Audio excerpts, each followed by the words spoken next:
Hello, everyone, and welcome back to another 3 Point Weekly stream. This week, we have some fun young teams to talk about, most specifically in the Orlando Magic and Sacramento Kings to get us started. But we have some Detroit Pistons talk involved. We have some of OKC to talk about. And we do have some trivia to wrap things up on the channel again as well. We'll let Reek and Gabe decide at the end if they want to compete against each other this week or they want to work together. But that'll be to wrap things up. But before we get too far into it, if you do end up enjoying the content throughout, be sure to hit that like button down below and subscribe for more NBA content throughout the rest of the season. And be sure to let us know your thoughts in the chat as we do go through these teams and these discussions tonight. But we're going to start with those Sacramento Kings as they're 8-2 through their last 10. And with De'Aaron Fox back in the lineup, they look more like the team that we thought they were going to be. There was a little bit of early season panic, but De'Aaron Fox was out. They were without an all-NBA caliber player, and a little bit of that panic was unwarranted, and they're showing that now. We'll start with you, Reek. How have you felt about the Sacramento Kings so far? And now that De'Aaron Fox is back, they look pretty much as good as they did last year. I think that's the obvious thing. It was De'Aaron being out. But, what I mentioned before the season, why I still thought the Kings could be a playoff team was the continuity that they had built last season, that culture that sit in once Mike Brown came in and they brought in, Sabonis, Keegan Murray, Kevin Huerter, and those guys. I just felt like things like that might translate over, even though they were one of the healthiest teams last season. They were one of the best offenses of all time, shot the ball well. I thought that can translate over early on in the season. Their shooters, Kevin Huerter, Keegan Murray, those guys were struggling. Like we talked about it, those guys were bottom 5 shooters percentage-wise for their volume in the league. And on top of De'Aaron Fox being out, that's tailor-made for you to struggle against the teams that they were playing against. Like the Houston Rockets, beat them back-to-back games, which kind of jump-started their early success this season. But De'Aaron being out, the engine that he is, the step that he's taken this season, he's gotten even better. That's going to take a toll on you. It's going to make it more difficult on Sabonis. And then when your shooters are already struggling, they're not getting those easy catch and shoot looks from De'Aaron's penetration at the rim. It's tough. That's just tailor made for this team to struggle. But since De'Aaron has been back, this team has looked miles better. They've been, winning, like you said, 8 out of 10. They've been playing great basketball. And there's really no reason why they can't be a team that's super competitive in the Western Conference during the regular season again. Just because step that De'Aaron has taken. I think Keegan Murray's looked a lot better this season. He looks like a little more fluid, a little more confident offensively since he's gotten out of that shooting slump.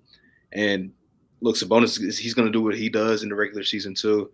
This team's still in a very competitive middle pack of the Western Conference. They're a team that I have a lot of confidence in because it seems like that offense is still as high quality as it was last season.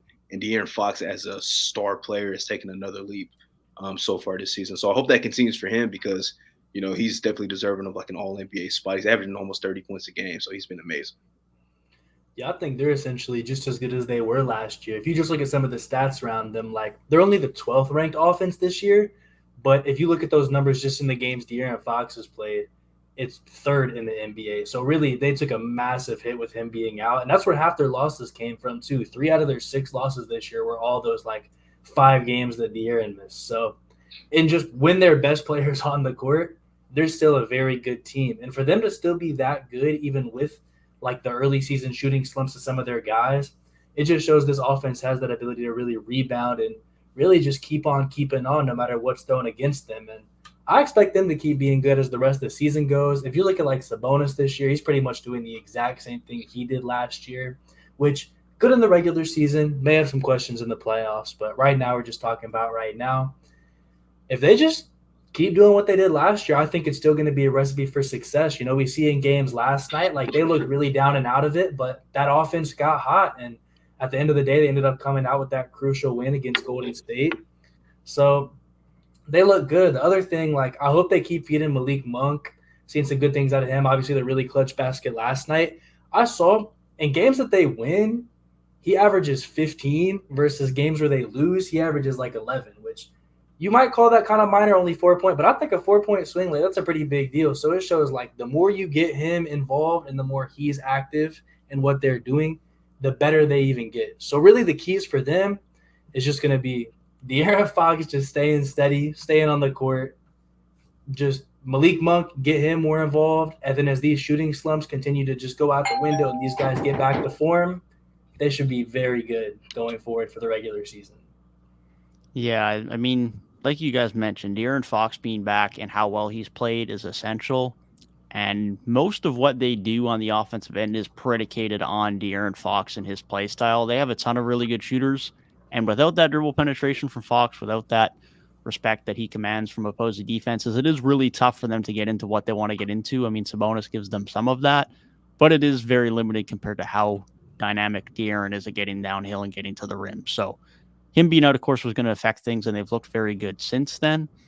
The three-point shooting, as we've mentioned, has been an issue compared to last year. It's gotten much better, but even still, like you alluded to, Gabe, that's part of why they're still not quite at that same type of elite tier offense as they were last year. They're not quite in the top 10 on the year yet. Of course, better when De'Aaron's been on the court, but an interesting thing is that their defense hasn't been terrible this year by any stretch. They're currently 18th in defensive rating, which is not amazing, but considering they were typically a bottom 5 defense for most of last year, and obviously previous Kings teams before that have historically been that, that's a bit of a sign of improvement as well. We'll see how that continues, but if they can hover around a middle of the pack defense, this makes this team a little bit more interesting once their offense gets clicking a little bit more, and you get guys like Keegan Murray that are just hitting threes again, and Kevin Huerter's starting to hit threes again. Trey Lyles is now back in the lineup the last few games, so that's another three-point shooting source and a good piece off the bench. So I like what I'm seeing there. Like we've mentioned, De'Aaron's been great. He's been even better than last year. Another interesting note as far as Sabonis goes, the mid-range has looked better this year. I don't know if that's going to continue, but it's looked better. He's shooting more of them and he's hitting more of them. 37% of his shots this year are from mid-range. That's up from 25% last year. And he's shooting 46%, or pardon me, 54% on those mid-ranges, which is the 91st percentile in the league for bigs. So he is getting more mid-range shots. He's a bit more aggressive there. He's hitting more of them this year. That's up only from 53% on mid-range last year. So the efficiency isn't going up that much, but he is a lot more aggressive there this year.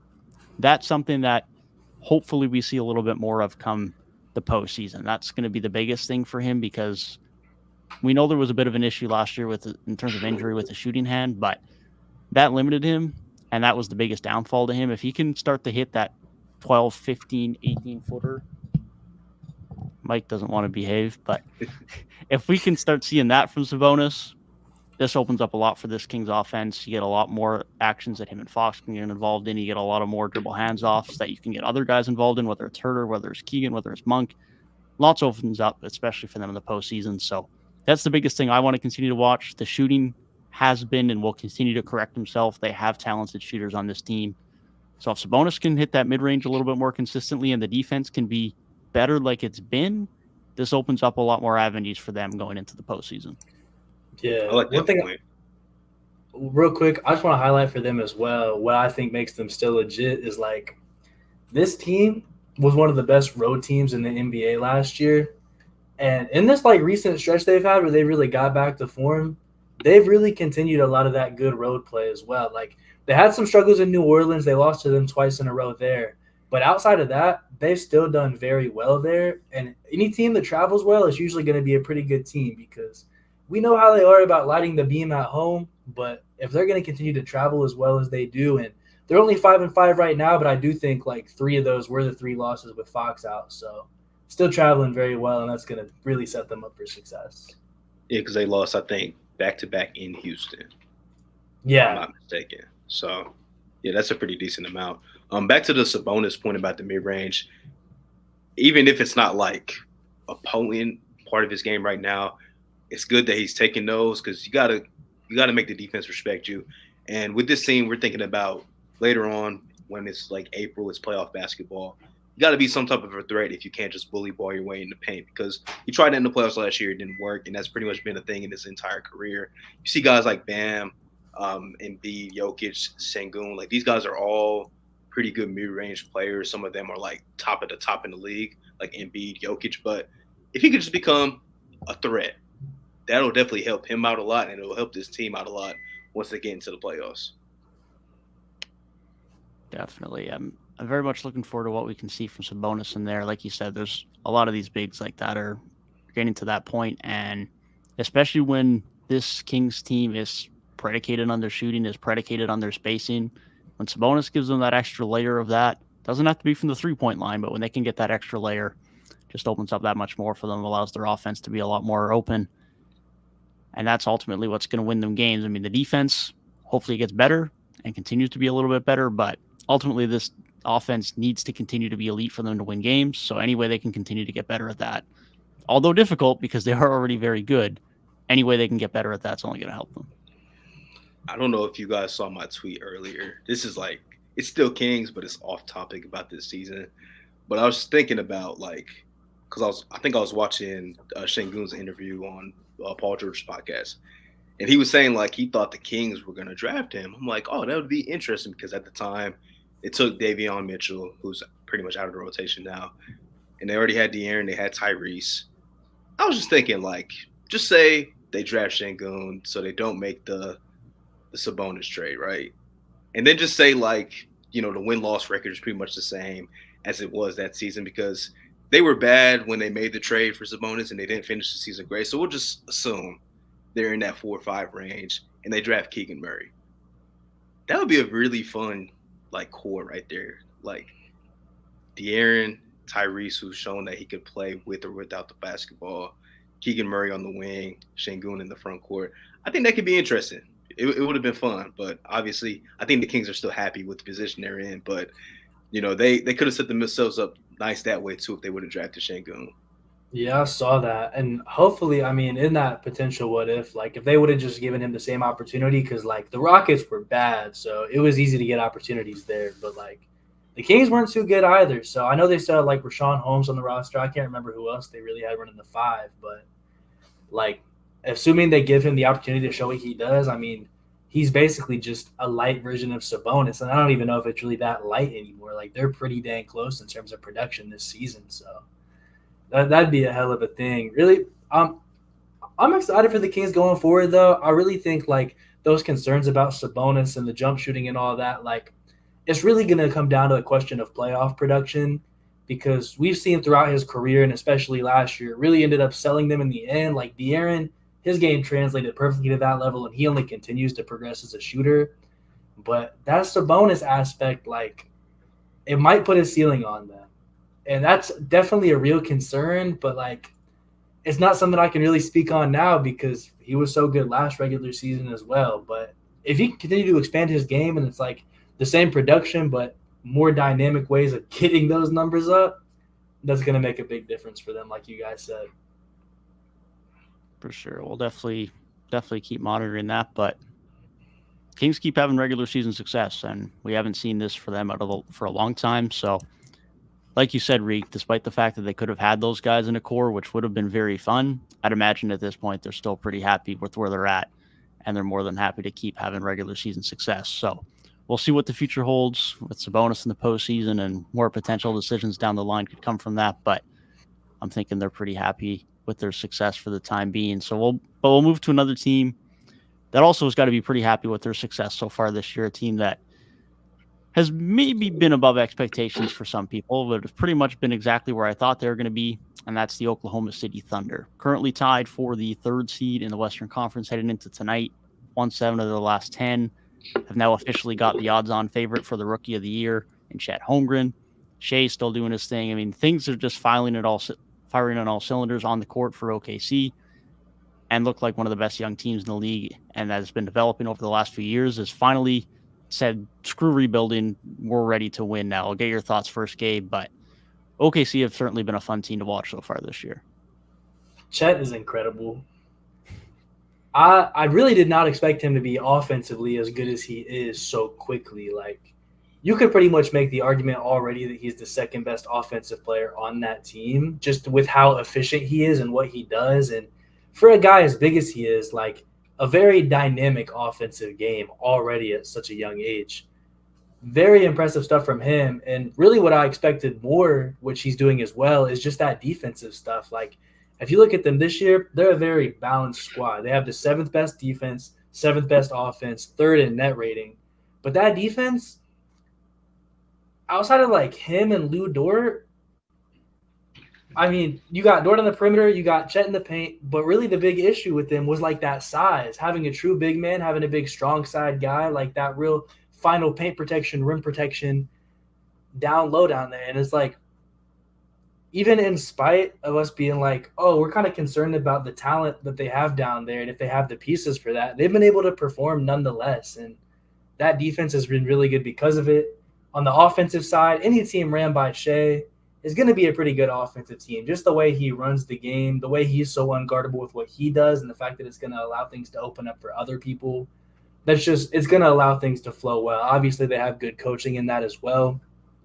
So I can't say I'm too surprised overall. Like, some things are surprising, like I said, the Chat offense. But as far as Shea still being good, J-Dub continuing to produce, it looks good. And it's hard to even talk about because I feel like we talked about it so much in the offseason. Like, they have so much talent, and it really is just coming to fruition.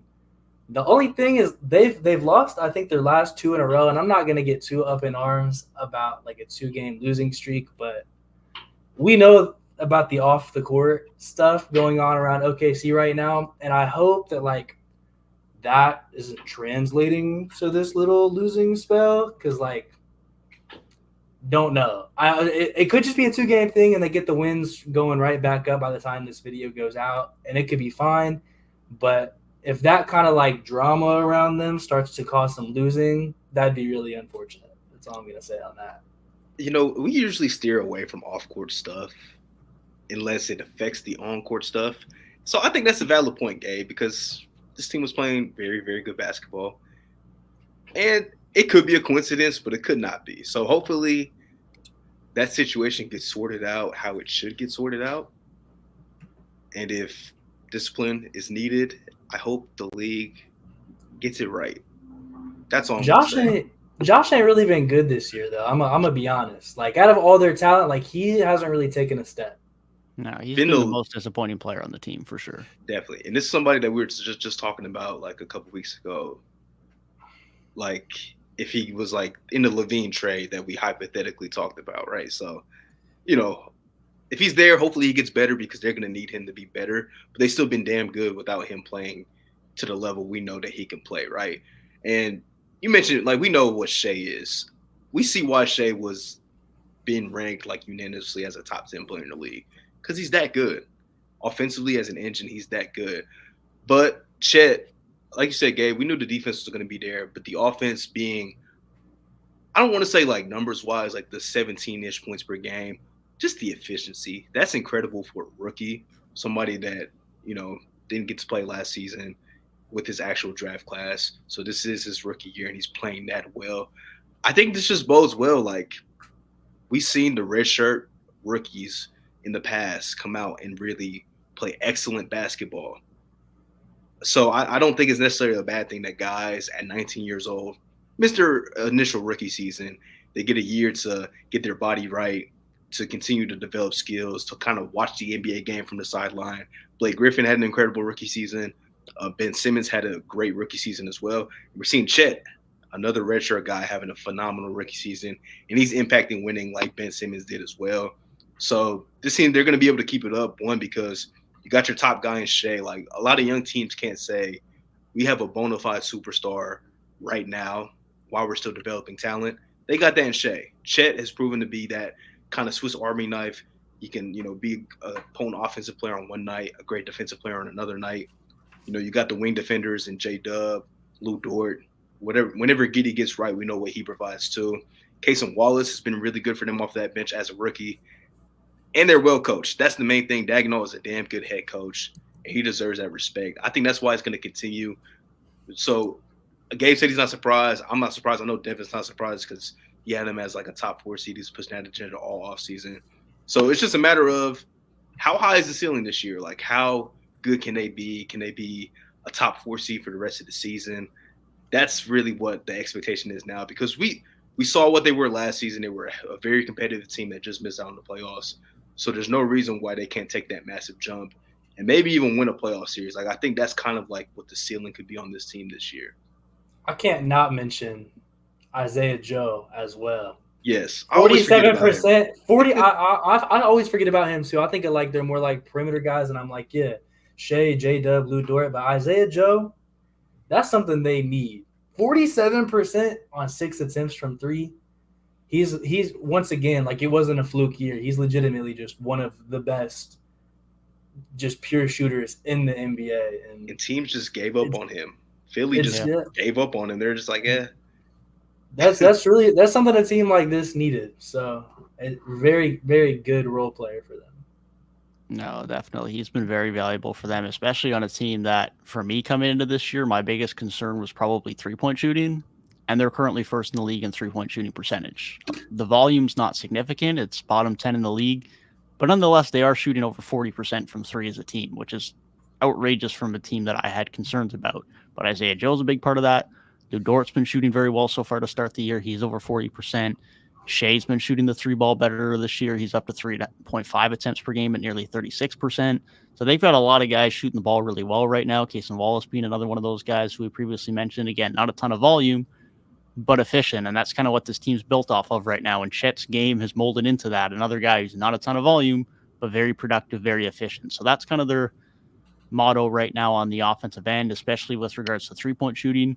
And that's been working great. We've talked about the defense with regards to Chet being great as a rookie, but Cason Wallace coming in and defending well, Shea being a better defender this year, J-Dub, Giddy, like they have a lot of good guys on that end, and Chet just encapsulates it all. I still think they have room to grow on that end. I mean, they've been good there, and over the last couple of weeks, they've been even better, but as it is, they're 7th in defensive rating this year. That still has room to improve. I think this personnel has room to be a top 5 unit, because I do expect the 3-point shooting to fall off a little bit. I think 40% or over 40% from this personnel is a bit much. And that's no disrespect to this group. There was legitimate concerns about the 3-point shooting coming into this year for a reason, and they've been absurdly good. But I think there's room to balance out on the defensive end. I think there's room to believe that they're just going to continue to be this good. I mean, they have a lot of young talent and should, in theory, only continue to get better. Chet being this comfortable and this productive off the gate, as we've mentioned, just was not expected. I mean, I was expecting a good year for him, but he's just been outrageously good, outrageously productive. The rim deterrence is there. The defending in space is there. The play finishing is there. But the fact that he's been as efficient with some of the stuff he's been doing on the offensive end as well. I mean, a lot of it's catch and shoot and a lot of it's play finishing, but he's been comfortable putting the ball on the deck, shooting a few pull-up shots, getting downhill on occasion. Like, it's not just him being spoon-fed 17 points a game. Like, he's being able to create some of his own offense as well. So ridiculous stuff from Chet. That's been their biggest ceiling raising this year. But if the 3-point shooting can keep up, which was the biggest concern, they're in a great spot. I like to shout out to Dagno as well. He was my head coach of the year pick for a reason this year. Love the job he's been doing. So I've loved what I've seen from OKC so far. I think there's a few things that probably start to fall off on the offensive end a little bit in terms of their shooting, but I love what I've seen, and I don't see any reason why it shouldn't continue. They just got a special group, man. I hope they only continue to grow. Like, I know there's always that, like, big kind of question mark where it's like, we have all these picks and maybe one day we can really, like, trade that and make some big splash. And now we have, like, a super team, basically. I don't want to say super team because it's very organically grown, but, like, cash it in for a big name. And looking at their trajectory, it's like, do they even need to? Because they're so good already. And it's like, you have year one with an asterisk, Chet. Shea's only 25. Technically, we say the prime is like 27 to 31. So he's not even prime yet. And with all your, like, main guys being this young, it's like they still have room to grow internally. So if there's ever a big name that comes up and OKC's picks can nab that, this team might be like I don't want to say title favorite, but like up there in that upper echelon in like 2 seasons. They'll have to move off of somebody at some point just because the money, like, they won't have money to pay everybody. But the good thing is, and this is like a very NFL type thing, having all those first round picks, if you can get a guy like a Cason Wallace who comes in, productive year one, he can replace some of that production that you might have to give off if you trade, just say, like a Giddy or Lou Dort. Like, you could probably replace some of that.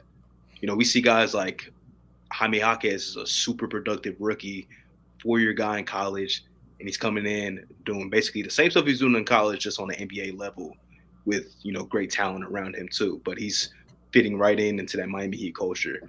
They could probably take a page out of that book, and if they don't have to move off of all of these picks, right, that we're thinking about to go and get like a big name player, because we don't know if that big name player that they have all these picks for will become available within the next however many seasons that we're thinking about this window being. So I think they're in a good spot either way.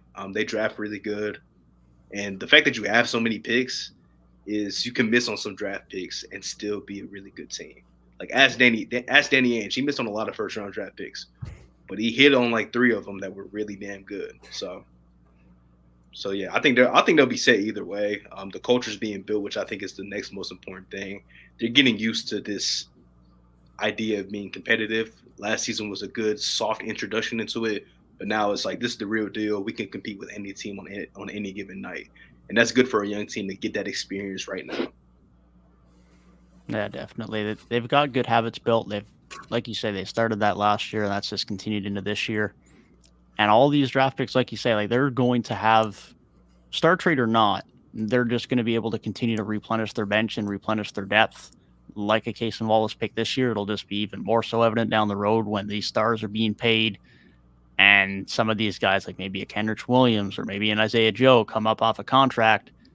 And you don't have to pay these guys necessarily. And you can, but you can also just use 2 of your first round picks they probably have that year and bring in your next wave of depth. And they're just going to be able to continue to replenish that, especially in a market in OKC, like you say, where maybe because this group is so special, they will start to go into the luxury tax a little bit, but they're probably not going to be spending $200 million plus a year on salaries like some of these other teams are doing, like the Warriors, like the Clippers have been.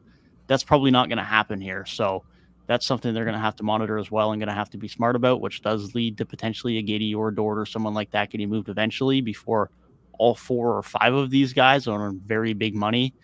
We're only at Shea and Dort at this point, so we're still a few years away from that, but eventually that will be something to consider. But like you say, because they have all those picks, they're probably fine sitting on a lot of those to bring in some depth. And if something comes around, great. But because Chet and J-Dub have been so good, they're probably not desperate to do so. Unless they can get a really good, true second option, they're probably not really feeling the need to force anything. Chet might end up being that offensive second option, to be honest. I'm talking about an efficient 18 and not even halfway through year 1. Like, first of all, we could expect those numbers to climb by the end of the season. I mean, who's to say he doesn't get better? He said himself, who's the best player in the NBA? Myself in a couple months. I don't think he'll be the best player, but to expect some progression from what we've seen so far, it's possible. I really like that point about like replenishing though, because it almost makes me think about Golden State, where it's like early on, like their first couple of titles, they had Curry on that like super small deal where he was making like 12 million a year. So they had like a ton of depth. But then when it comes to like their last title in 2022, like he's making really big money. Clay's making really big money. So what was that depth? It was newer guys like Kuminga, Moody. I don't think Poole was making big money then. And that just makes me think, I'm like, oh, like, well, I mean, Otto Porter wasn't young though. So as far as like the draft pick comparison, saying like bringing in young guys to really supplement like your established guys that are making big money with newer, smaller contracts, but still good production. That's really smart. And if that's what the front office is going towards, like, I mean, the dynasty I'm comparing it to won 4 titles, so can't be mad. It's that NFL parallel, man. Like you see, like you always hear in the NFL, like the best time to maximize your roster is if you have a really good quarterback who's on a rookie contract. Yeah. Like that's when the Bengals made the Super Bowl. Yeah, Mahomes, I think his first Super Bowl that he was on a rookie contract. Like that's the key. It's a little different in the NBA because, you know, guys don't come in at 19 years old and are elite from day one. Like that's just not how it works. So you kind of got to wait. Maybe one of your guys is on a max deal. The Warriors just ran into a crazy situation. Like it's talked about all the time. Curry's ankles were bad. So they're like, you know, we like you, Steph, but we're not going to give you whatever the max was back then, probably like $80 million or something like that. Like, we're not going to give you this stuff, but we'll give you 12 a year or whatever it was. And he outplayed that and made it like the most valuable contract or most team-friendly contract in NBA history. They signed KD because of it. Yes. Yeah, Yes, they did. it definitely takes some luck like that. But I mean, as far as OKC's thinking goes, I'd like to think that part of the thinking here too is that they were in a similar situation like a bit over a decade ago, and When they you couldn't keep all said their guys. when you said the luxury tax, I don't know if my face showed it, but I'm like, man, they wouldn't even do that for James Harden. So Yeah, I'm interested to see if like they learned their lesson or if they're just more willing to do it now, or like it's going to be interesting for sure because they have more talent right now than they did on that team. Even though Harden and KD, Russ were obviously amazing, but there was a little bit of a drop off. It was surge and then a major drop off. But this team is like very, very talented. They're starting five, super talented. I mean, if they do have to make that decision, I really do think it just got easier. And I hate to say it, but like you really think of like Giddy's disappointing production mixed with the off the court stuff. If I'm the front office and I'm choosing between like him, Chet, or J Dub, one has to go. It's him. I mean, I think the main guy to go, if there had to be one to go, is probably Lou Dort. But as far as like the Yeah. really young guys, I think like it almost makes the argument more obvious than ever that it would be Giddy. Lou Dort is still pretty young though. Like people think he's like 30. He's not that old. nah, he's 24. It's because he was Yeah. playing on he was playing on that bubble team, and which is crazy because Shea was on there too, and he feels so young. But like He's older though. That's the funny the part people about who it. are on the people who were on like the Thunder with Chris Paul, that feels so long ago. Which because their rebuild really wasn't as long as we think. They were just so bad and had like people who aren't even in the league anymore starting games. I was just thinking like, because I was going back, I'm like, well, J Dub was runner up for rookie of the year last season. Chet's he's in the lead right now to win it this year. I'm like, oh, Giddy was like rookie of the month every single month of like the season for the Western Conference. And I was thinking like, who was their draft pick before that? I'm like, oh, they were like a good team like the season before that. So yeah, it hasn't been that long, which is like we have the idea that it has been so much time because they have all these picks and their rosters they had a couple seasons where they were pretty bad. But this is like year 4 of the rebuild, maybe. And Yeah. they're a top 4 team in the Western Conference, and we're talking about them like, they can maybe win a playoff series this season. Like that's just how it's kind of been accelerated, but it seems like it's been like this like 10-year process when it really hasn't been. No, as much as they've gotten a lot of flack for it, and people have been really harsh on this rebuild, as far as rebuild goes today, where they just completely got chipped like OKC did, it's been a very quick and a very efficient rebuild. So I'll give them credit for that. We'll see how they handle their finances going forward, but it'll be interesting to see. Like we said, they didn't feel like dipping into it with James Harden, so we'll see if they feel like dipping into it this time, if this group is worthy of it. But really 11 mil off this year, but they're, of course, going to lose a fair bit of money off that. Davis Bertans will be gone. Kevin Porter Jr.'s money is still counting, so that's already about $33 million off the books. So they're probably not worried about that for another 2 to 3 years, but we'll see at that point, because that's probably when they're really starting to get into their titles contending window, at least ideally. So that'll be a point where we'll have to see how they handle that. Kevin Porter Jr. money is wicked. That is wicked. Yeah. His contract's weird though. Like I think it was like super front loaded and like it was a couple all years. front loaded. I think year 2, 3, and 4 were all non-guaranteed. Yeah. I wonder who negotiated that, because hey, especially with his situation, it's not working. It's not looking good for him, like down the road, money wise, on an NBA sense. Definitely not. He bet on himself, and unfortunately forgot off the court might matter too. So yep, that's a tough go for him, but it is what it is at this point. But we'll move off of OKC and we'll bring ourselves to another Western Conference team who've been playing some pretty good ball as of late, and they've been healthy, knock on wood. That is the New Orleans Pelicans. CJ was back tonight.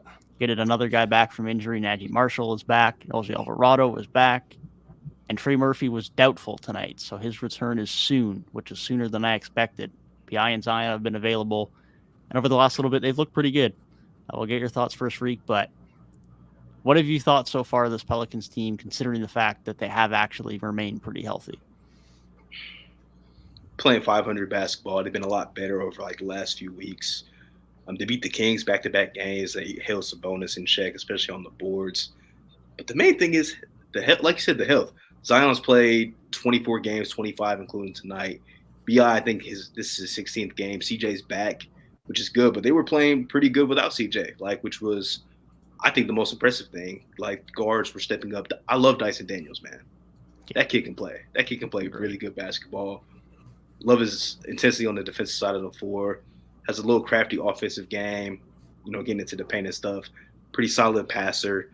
Love his game. Jordan Hawkins is a rookie that has played really well. I think that bodes well for guys that aren't just the one-and-done guys like, we always see. He's came in doing exactly what he was doing in college, shooting the lights out. Like, his game translates right over for a team that definitely needs jump shooting, but with Trey Murphy being out, so far this season, they could definitely use that boost from the three-point line. He's been great. I didn't even realize that Najee Marshall has not been healthy. Like, I kind of just forgot about him, but that's another guy that was a key rotation player for them last season and played pretty good basketball for them. Some nights could step up, be like a 20-point scorer, shooting the corner three-point shot pretty decently. This is a deep team. I think we forget how many good NBA players that this organization has had on their roster. It's just always been about health. So just hopefully the basketball gods are generous and we can just see this team play as healthy of basketball that we've seen them play. So far, so good. Hopefully Zion can remain on the court because he's the big guy that they need to be healthy. But outside of that, man, for season, it was up and down to kind of start. I think they're kind of starting to even out. We're starting to see this is the type of team that they can be. And that's even without Trey Murphy being back, who was so good for them last season. So if he's back, especially if it's ahead of schedule, which hopefully they don't rush him back because they might have the luxury of guys like Hawkins stepping up, Dyson Daniels stepping up, Jose Alvarado coming back. They might have that flexibility to not rush him all the way back into the rotation or at least playing big minutes right off the injury, right? So they kind of have that flexibility, but, fun team. Them being healthy is just the major thing, though. Hopefully it continues because we talked about them preseason. That was the question mark. We're like, if this team can stay healthy, if they're a top 16, we're not surprised. But if they're out of the play-in because of injuries, we wouldn't be surprised about that either. That's just the variance. So hopefully this just continues for them. Yeah, I mean, as of now, they're still in ninth, so they have a ways to go. But I didn't know Trey Murphy was coming back so soon. I really thought he was about to be out till January or even February, All-Star break time. So if he comes back sooner for them, I mean, there's a lot of nights where he's their third best player. What I will say, when I was looking at them, I was quite surprised that they've been able to put together an above-average defense. I saw at one point, when I was looking at it, they were 11th. I think now it says on Basketball Reference about 13th. Either way, above average, kind of closing in on top 10. And for your starting center being JV, and then Zion, he was kind of a defensive force in college, but in the NBA, not as much. For them to be even that good on defense, that's real solid. And for their defense to be better than their offense, I think that also kind of shows good things because with CJ McCollum missing the majority of the season so far, you get your starting point guard back. I mean, that's going to make your offense a whole lot better. Some other things, like you were mentioning with Jordan Hawkins, he kind of struggled in I forget if it was Summer League or preseason. I think it might have been Summer League, but he was one of those guys who it's shooter comes over, the shot's not falling, everybody's really concerned. So for him to really be able to bounce back and show the shooting is legit, the concerns were just kind of whatever. And for him to just be effective out the gate, that's really good. And like you were talking about, that depth and the amount of good players they have on this roster, it's very promising. It's very promising. They have that potential to be really good, and we saw them when they were playing at that 1 seed level for a little bit last year. But we also know there's the bad times where they're beat up, guys aren't in, and they can't seem to win a game for a while.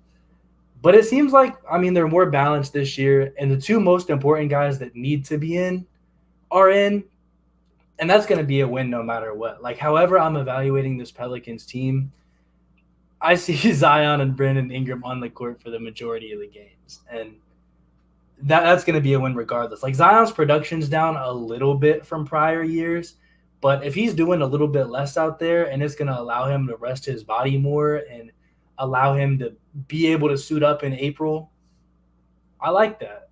Like that's going to put them in a much better position to succeed as long as they can remain good enough throughout the regular season to like put themselves in position to compete in the postseason. I like that outlook a lot, and I trust in Willie Green a lot. I've been a fan of him since he first got there. So, as long as he's on the end of the bench, like I'm pretty positive that they can do some good stuff. Yeah, I've definitely been encouraged so far this year by them. Outside of the health, which is evident, you touched on it, Gabe. Defensively, I've been really impressed by them compared to what I expected. You mentioned JV being the starting center. He's looked a little bit better defensively this year, and by no means has he been an elite defensive center because that's just never going to be JV. But I've been impressed by him so far this year on the defensive end, and offensively, he's been a little bit better as well. The mid-range and the three-point shot has been a little bit more efficient compared to the back end of last year, which has been a big help for them. You mentioned Dyson Daniels earlier, Reek. Love what he does for this team, specifically on the defensive end. I mean, as an on-ball guy, he's not great, but off-ball, is a very smart player, gets in the right passing lanes, causes a ton of deflections, great help defender. Like he is a very smart defender and is the type of guy that you don't want to be your point of attack guy, but if you can have him sitting off ball and just being a disturber, he's a brilliant defender on that end. Herb Jones continues to be an elite perimeter defender and has been better again on offense this year. Just slow in offensive improvements from him, and not to a great level, but the drive looks better this year. The finishing at the rim under pressure looks better. The three-point shot has been a little bit more efficient. He's creeping up to 35% now this year as opposed to 33% the last couple. So nice little steady improvements from him. Those are the types of things that I'm really impressed by with this Pelicans team outside of the health, because that's always going to be the main caveat. But a lot of these secondary guys have looked good. And you mentioned, Gabe, of course, the Hawkins shooting. He's been great so far. Matt Ryan has come in and played a pretty important role while they've been dealing with injuries as well, and he's shot the three ball extremely well. How much he matters once Trey Murphy is back, with Najee Marshall back, that remains to be seen, but he's come in and filled a role at least while they needed it. So I've really liked what I've seen from a lot of their secondary guys, from a lot of their complementary pieces.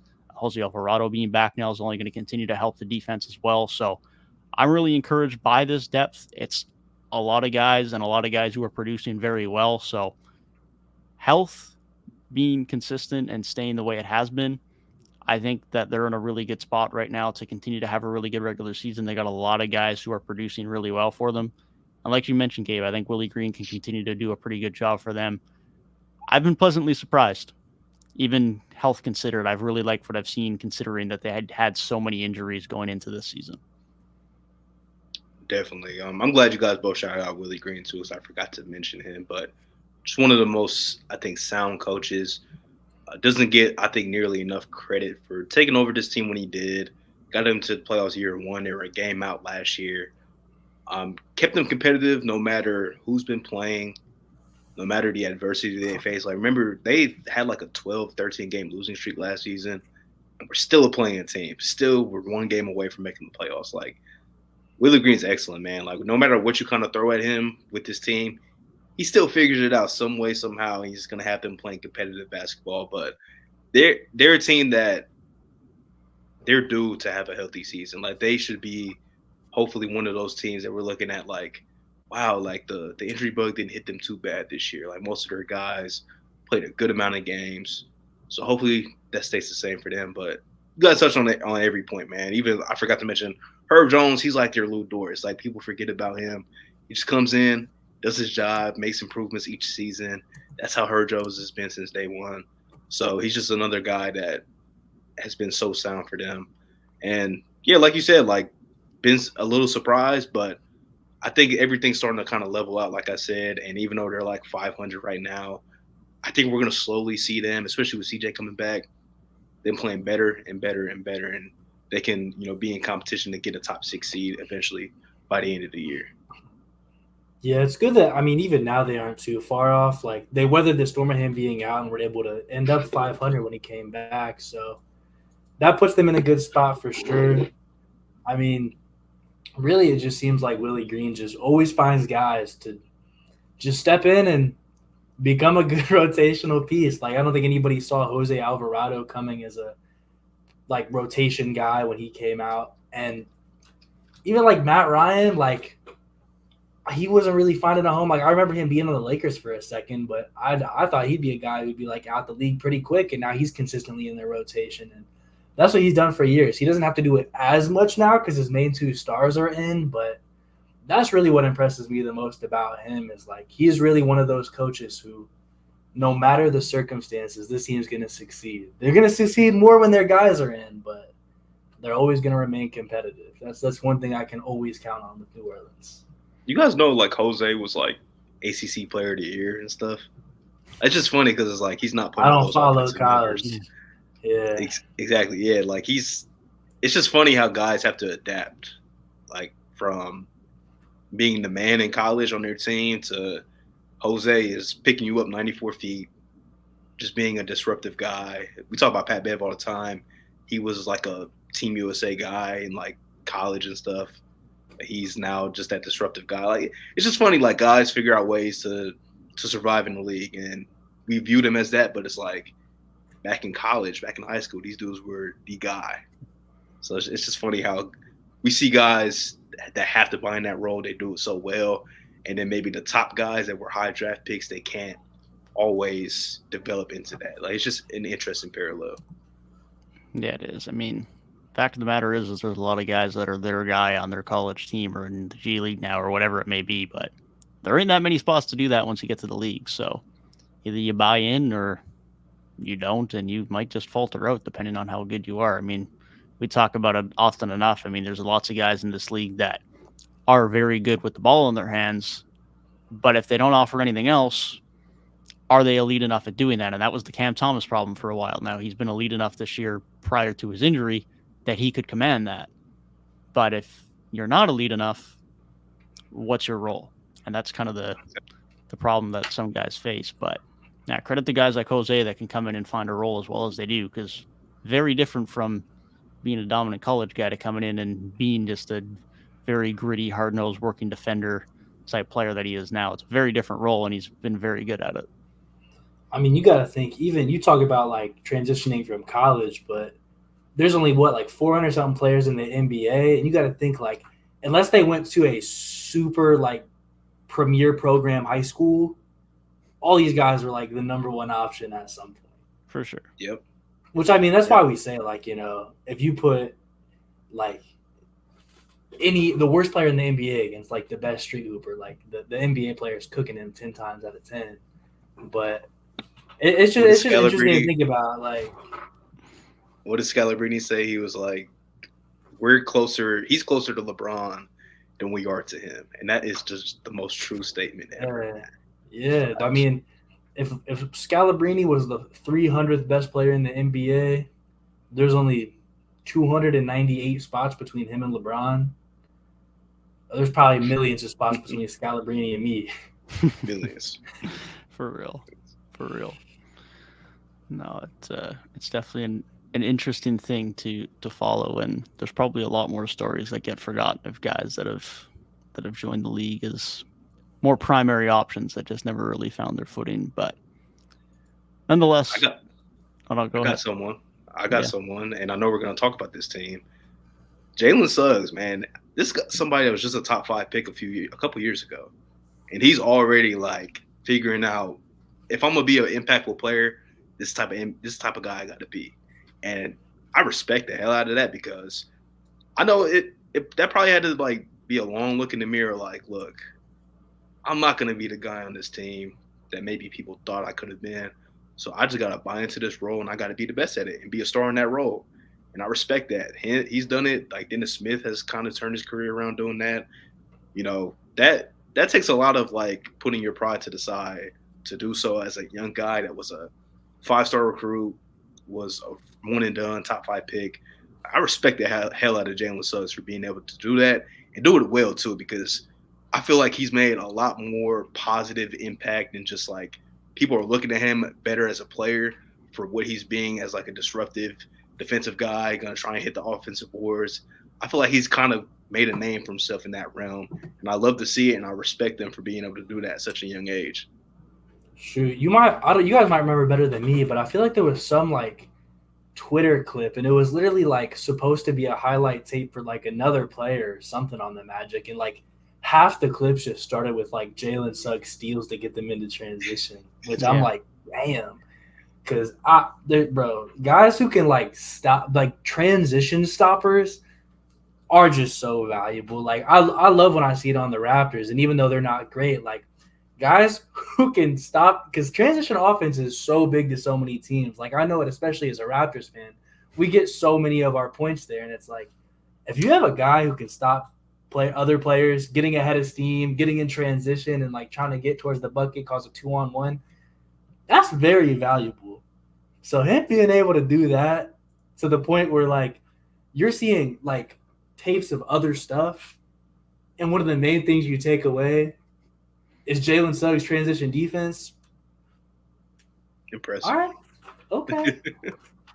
Very impressive stuff. I'll talk more about Suggs when we talk about the Magic later, because he's been great this year, but I'll save that for a later point, because we got a bit of negativity that we got to address before we get back to some more positive stuff, and that is a tough start so far by the Detroit Pistons. They just lost by 26 points to the Lakers tonight. It's been a tough go so far. I don't even know the exact number now, because it's an ugly number, but it's a double-digit number losing streak. 15? What's their It's record rough. now? I think they're 2-16. Yeah, they've lost 15 in a row.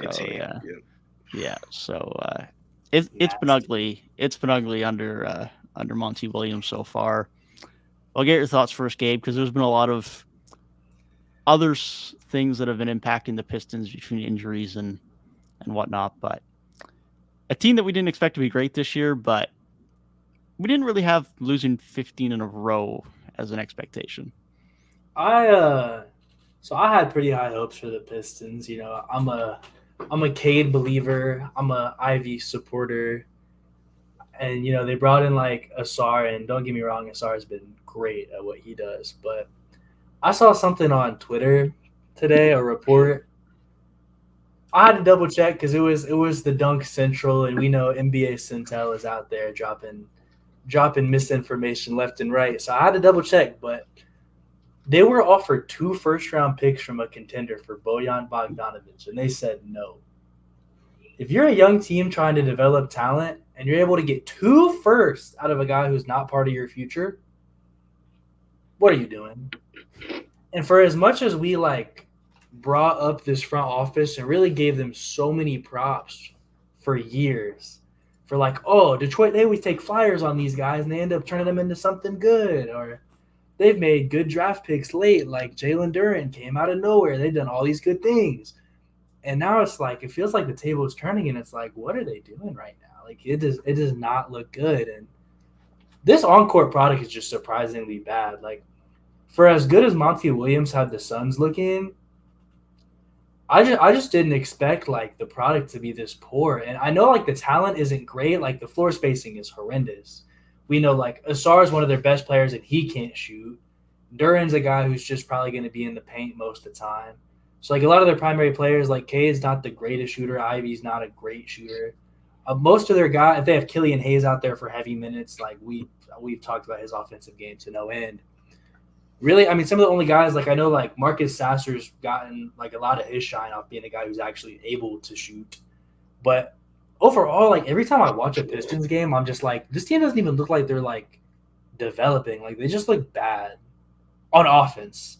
Now, their defense, the numbers aren't good, but you see a lot of potential there between, like, Jalen Duren and Asar, especially. Like, that could be the start of a really good defensive core. But they're just a bad watch, man. Like, it's just they're one of those teams where it's like, okay, we're almost to December. It's been like a month and a half.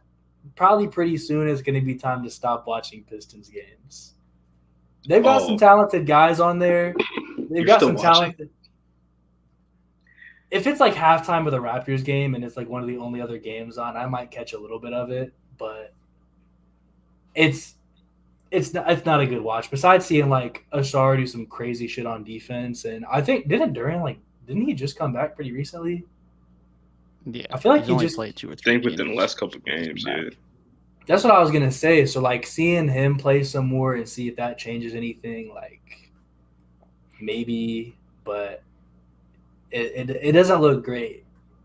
does not look great. I don't even want to blame Cade either. Like, It's not because I feel like Cade has a lot of talent, but as a playmaker, when like the spacing and overall like offensive pieces around you are just not like what's he supposed to do? The Trae Young point that we had a few weeks ago. I feel like Trae has more than Cade has. Oh, most definitely. Like, most definitely. It's but, rough. It's no, rough. it's legitimately so bad where I'm like I can't even say it impacts like my view on Cade making people around him better. Like what's he supposed to do? Turn like shit into like golden shit? It's still shit.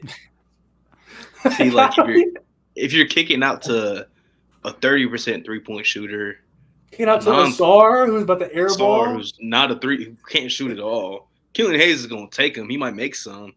Asar's not gonna make any. Isaiah Stewart's probably like their best 3-point shooter in the rotation. He's like, I think he's like 38% or something. I think Sasser's like 36 or something. Yeah. Yeah, I mean, even Joe Harris hasn't been shooting the ball well this year. So, I mean, it's horrible, man. They've got Sasser and Asar are for real like the only big bright spots. But you then could throw Cade into that too, but like you kind of expected a little bit more. Cade's been fine. I mean, coming off a big injury, I think those first like 5 or 6 games was like excellent, but you know he's definitely still trying to work his way back and stuff. But still, even Monty, like his rotations has just translated right over this team. Like I feel like there was a few games where after Sasser had that big like stretch where he's playing really well, and then he had a couple bad games because he's a rookie. It's gonna happen. He's a young guy, and then it's just like you check the box score. It's like 5 minutes, 7 minutes, 5 minutes again. It's like it's so inconsistent. It's like, damn, like you said, Gabe, this is like one of their best shooters that they have on the court. It's just bad. It's been weird. It's bad. So strange. Like it's Jaden Ivey, product. You should be put like if the offense is gonna look this bad anyways, just put the young guy out there. Let me see what Jaden Ivey can do. Like you might as well. Just play him. I feel like he has prioritized guys have been inconsistent, veterans, maybe slightly better defense, just way more than he should be. And I mean, I've been critical of him since the back end of the year with the Suns as far as rotations go. So this is nothing new for me, but it just hasn't been good. I mean, I've been a decent defender of Killian Hayes, but starting him on this team with no spacing does not make any sense. The Jaden Ivey minutes have just been very odd. Sasser having inconsistent minutes is also very odd. I know Joe Harris has still battled some injury concerns, but he should just be playing based on the fact that teams have to respect him from the 3-point line, which quite frankly, they just need on this team. Like it's a really weird situation for them. I don't understand why Killian Hayes is still starting. Credit to Isaiah Stewart. He's been shooting the ball well. He's played quite well this year, probably his best season yet in the league. But like we've said, Cade just has nothing to work with offensively. There's very limited production. Some of the clips of him just being swarmed by 4 or 5 guys the moment he takes a dribble, like he just has no chance. I mean, the turnover numbers are ugly. They're at 4.5 a game. But I don't think there's many guys in the league that are going to do much better than him in terms of efficiency and in terms of turnovers in this offense. It's really tough personnel, and it's not being helped by some of the rotations that he's being put into. So it's a tough spot for him to be in. It's a tough spot for a lot of this roster to be in. Like you guys mentioned, thankfully Asar has looked very good, and Sasser's had a good start to his rookie year as well. But there's a lot of things that need to be ironed out still. Thankfully, they have been dealing with injuries, so there is hope that hopefully once some guys get back, that helps. Isaiah Livers has missed a lot of time, who they're still hoping can be a decent wing for them. Bojan has missed a lot of time, which of course is going to be their main source of shooting and spacing. So that's going to be the 2 biggest things they're looking for. Duran's missed time as well, which has certainly hurt their defense. But I don't think those guys coming back are doing anything great for them. Ultimately, they've just been really bad. And it's not like they've been somewhat competitive on a lot of nights and they're just losing late in the 4th quarter because they're a young team. Like they've just been really bad.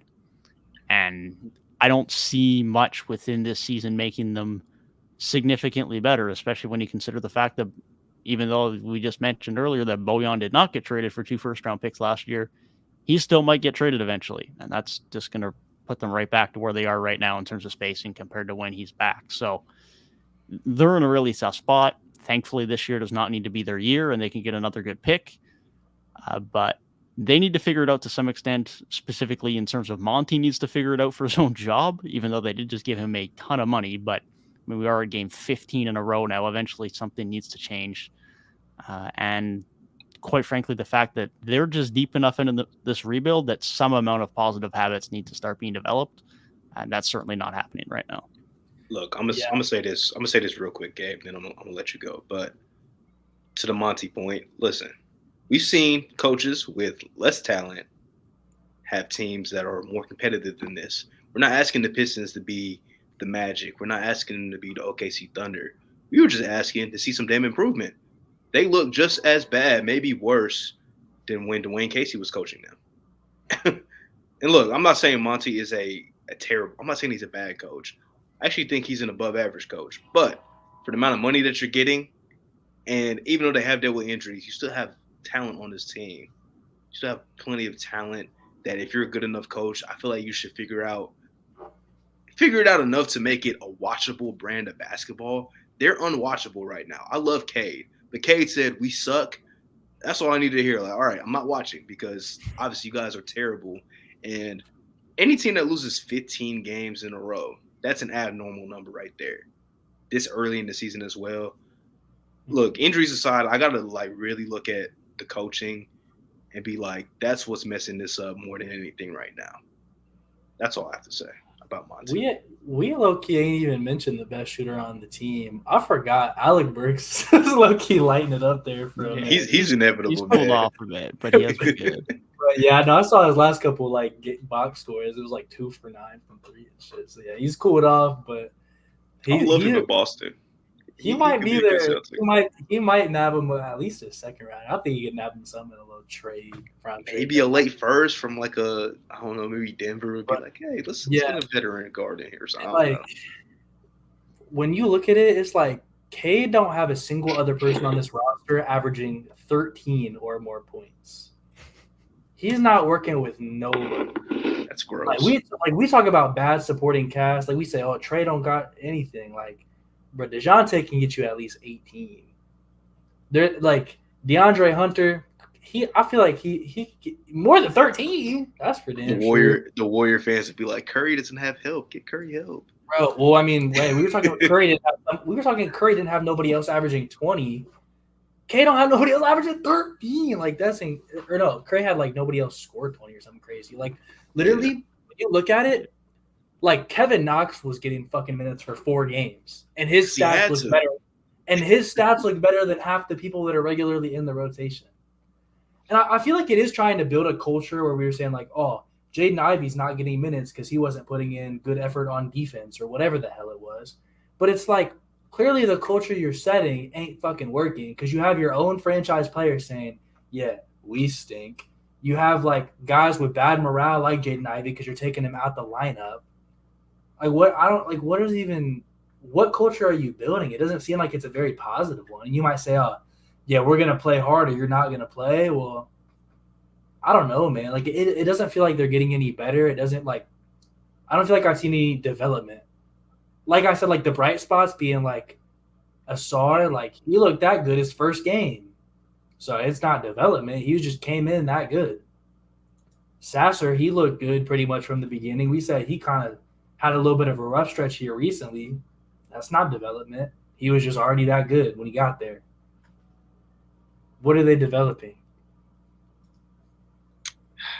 And when he took the Suns to be he literally took the Suns from being a laughing stock. And I'm not going to say Cade's Devin Booker because I don't know if Cade's going to be like the best at his position in the whole league, top 10 player, but like damn good talent.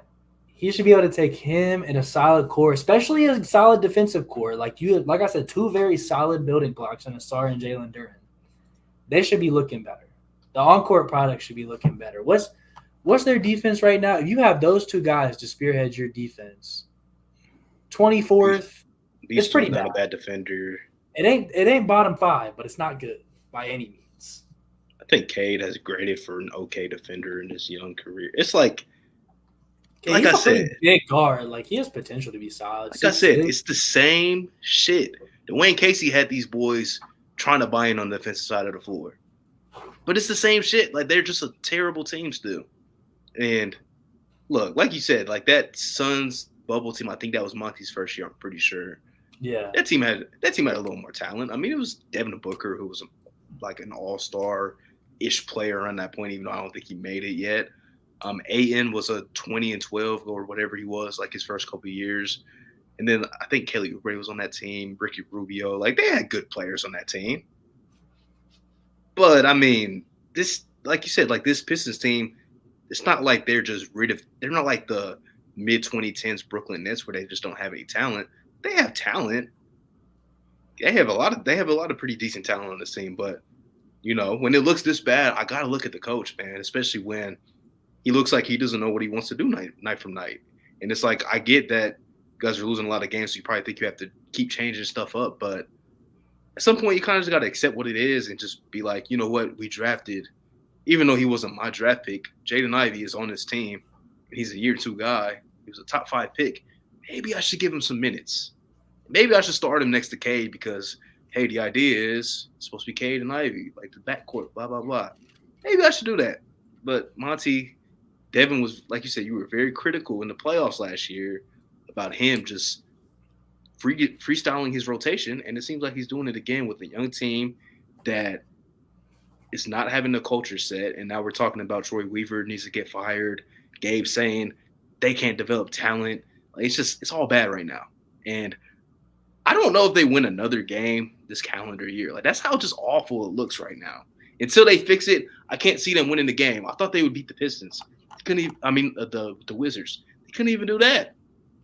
I can't believe their offense is at last. I genuinely cannot believe their offense isn't the worst in the league. Like, it looks horrible to watch. Look, the spacing is bad, but we've seen teams with bad spacing still be competent offensive teams with probably less talent than what this team has. It is a god-awful product. And look, as far as I'm concerned, people shouldn't be watching this team unless your team is playing against them.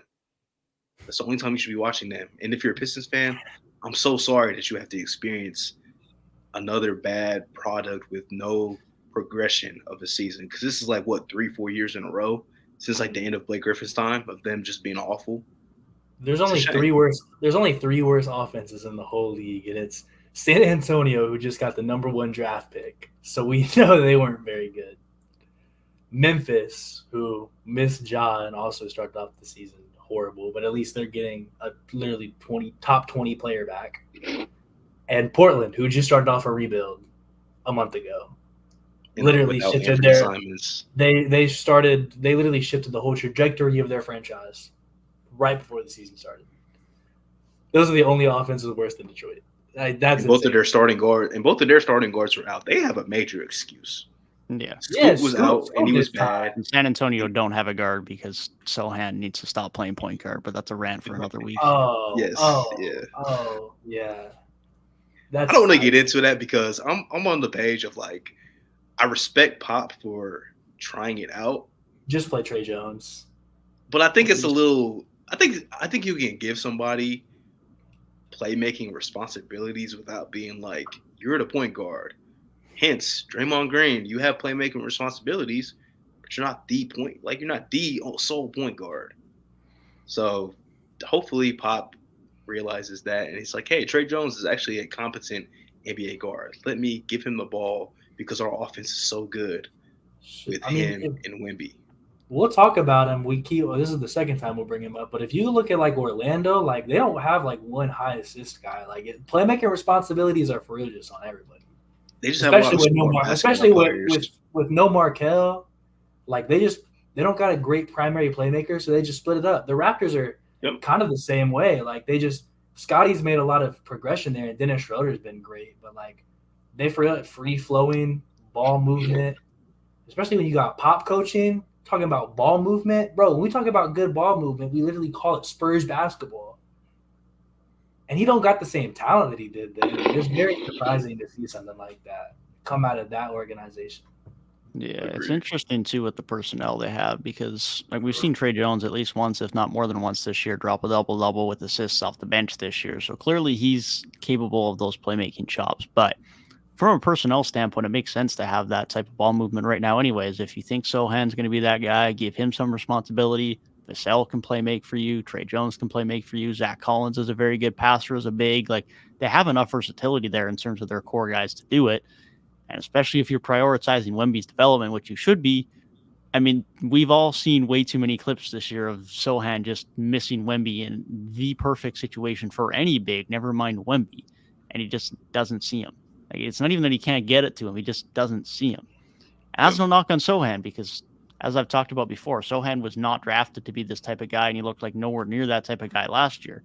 Evidently, he's improved lots in that realm just to be considered for this type of role this year. But eventually they got to go to primarily having the ball in someone's hands that can actually let Wemby succeed because clearly Sohan is not that guy, and that's fine. He can still be a valuable piece, still do some playmaking for you, but as the primary guy, it's a problem to say the least.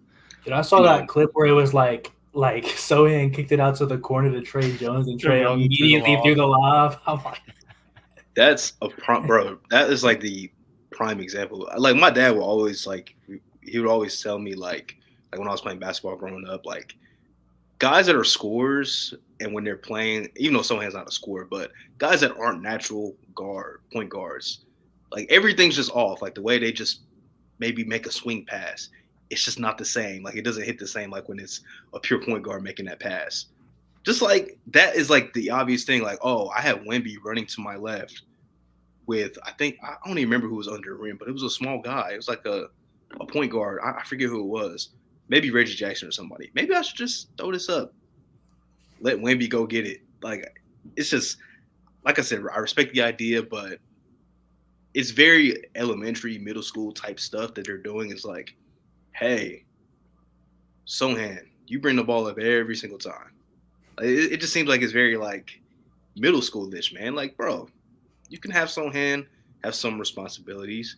Like you guys said, Vassell, maybe even Keldon Johnson if you want to. But give Trey Jones more minutes, start him with Wemby, run him a lot more with Wemby if you want to be decent and if you want to develop these guys and make it easier for your number one overall pick.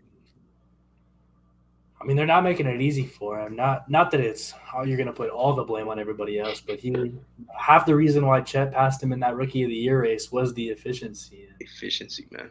A year one guy that's doing this like dynamic and stuff can be like, I don't expect the most efficiency in the world, but I don't think he's being done any favors by the situation. Definitely not. I mean, I'm sure they don't see Trey Jones as their starting point guard of the future, which is valid because he's probably not that, but ultimately at this point, it's not directly a decision involving Wemby, but you have to prioritize Trey Jones over Sohan for the development of Wemby at this point. It just doesn't make sense to prioritize this playmaking point guard duties of Sohan. Trey Jones might not be your guy in the starting lineup long term, but for this year, while you don't have a young guy there, I mean, like a random same thing. He's the only other really young guard on the roster who they could look at. He's probably not your primary playmaker long term either. So until they get that guy, whether it's via trade, whether it's via the draft next year, however they go about it, it just makes sense to have a guy who most facilitates Wemby's development at this point. Everybody else has to be secondary. And that's not to say they don't have other good talent, but this team's only going to go as far long term as far as Wemby goes. Yeah, I think what's probably good for them is like, if you look at most of the other bad teams, San Antonio is probably going to be one of the only ones that needs a guard. So from that perspective, it's like if there's a guard high up in the draft, no matter where they fall in the lottery, they should be high enough to be able to draft the point guard.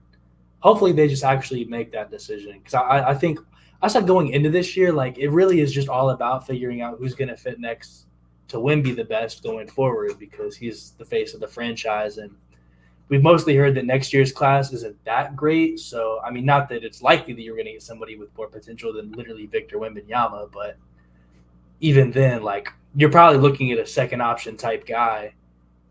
And so figuring out what you need most, it seems like they figured it out pretty quickly, and they need that second option to be a point guard. So when you look at the other really bad teams, like Washington might take a guard, but like they do have Poole as like one of their main guys at this point for now. Memphis, they're really bad, but they have Ja, and they'll probably end up being better by the end of the year. Detroit has Cade and Ivy. And then you're looking after that at like Chicago, who's like a super wild card. I don't know what Chicago's direction is. So Yeah, it'll be interesting. There's only a couple of guards in this class that I can think of off the top of my head, but I don't know if they're like obviously I'm not even near draft time, so I don't know if they're like projected to be top 5 picks or what, but I trust the Spurs front office enough to draft well and draft for need and stuff. But there's also a chance like maybe Tre Jones could be like a not a long-term option, but a like bridge option. Like maybe there's not that guard in this draft that you like that much to spend a top pick on him. Or maybe you do like him, but he might take some time. Tre Jones is like the perfect bridge point guard because if this is as good as Tre Jones is going to be, that is a steady point guard at the worst. Like he's an okay point guard. But he's still young too. There's a chance he could get better. So, I don't like the fact that they're kind of making it difficult. They're kind of stunning everybody's growth. They're making it hard for Sohan to figure out who he is. They're making it tough on Wemby to just get easy looks. Because we were talking before the season, like he's going to get a lot of easy shots just based off of being 7'4", however tall he is. Now they're making it difficult on him. Tougher on Vasil, tougher on Tre Jones, trying to figure out his way. Like, I would expect more from Pop. That's all. I'll just expect Pop to be the one coach that would kind of recognize this. But we'll give it time. It's like, 20-something games in, so we'll give him a little bit more time. I don't even think 20 games in, like 18-ish. I see the next team on the agenda, and it's about to be just three negative takes in a row from me. Let's hear it then, because I got a positive spin on these guys for the time being. Okay. It might be a more of a long-term outlook at this point, thanks to the LaMelo injury, unfortunately. But So, all right. So I guess we're getting into the Hornets then. So actually, like when I say I have a negative take on Charlotte, it's more mixed, I would say, because there are some positives I've taken away. The first one is I will just start with the most obvious with LaMelo. He's looked like an absolute star. Before he got hurt, he was on an absolute tear. Like, he literally was like 30 in like however many games in a row. It was like 25 in the games he didn't. Good efficiency. We know what he does as a playmaker, like across the board. He's looked incredible. And as somebody who was pretty low on LaMelo going into the year, he was really proving me wrong. Now, one of the main concerns with him was the just injury concern. And for him to get injured again, like, that's not good. But when he's on the court, he really looked amazing. And that's a promising sign no matter what you're looking at. The other main high point that I want to look at is Brandon Miller. I've been high on him for a while. And obviously he got a lot of hate on draft day where it's like, oh, how did they take him over Scoot? But his scoring game, I thought he was averaging like 10 or so. I looked today, and he's up to like 14 points per game. So not like some of the superstar level, like 20 points year one type seasons we've seen from some guys recently. I feel like we've been kind of spoiled. Like guys like Luka or Donovan Mitchell, Anthony Edwards, like they come in year one and are like already like crazy scorers. But Brandon Miller, even being what he is now, like I can tell his scoring game's translated really well. Whenever his moves, like his bag, I'll say, translates well. It gets him good space, good shot creation, very effective. And the efficiency numbers look good along with that. Like we talk about like how efficient Chet's been and how not efficient Wemby's been. Like Brandon Miller, not in a great situation, true rookie, still been able to be quite efficient with just really good scoring prowess. So I got to give him his credit there. Things that I don't like so much. Number one, it looked like for a decent stretch last year that the increased minutes load and really taking your center position to Mark Williams and Nick Richards was going to start to turn this defense around. And I'm not going to say that it's all on them because while the center position is the most important to defense, it's not going to be everything. but they're the worst defense in the league. For a team who we said, oh, they finally found the defensive anchors for the future, being the worst defensive team in the league is not very promising.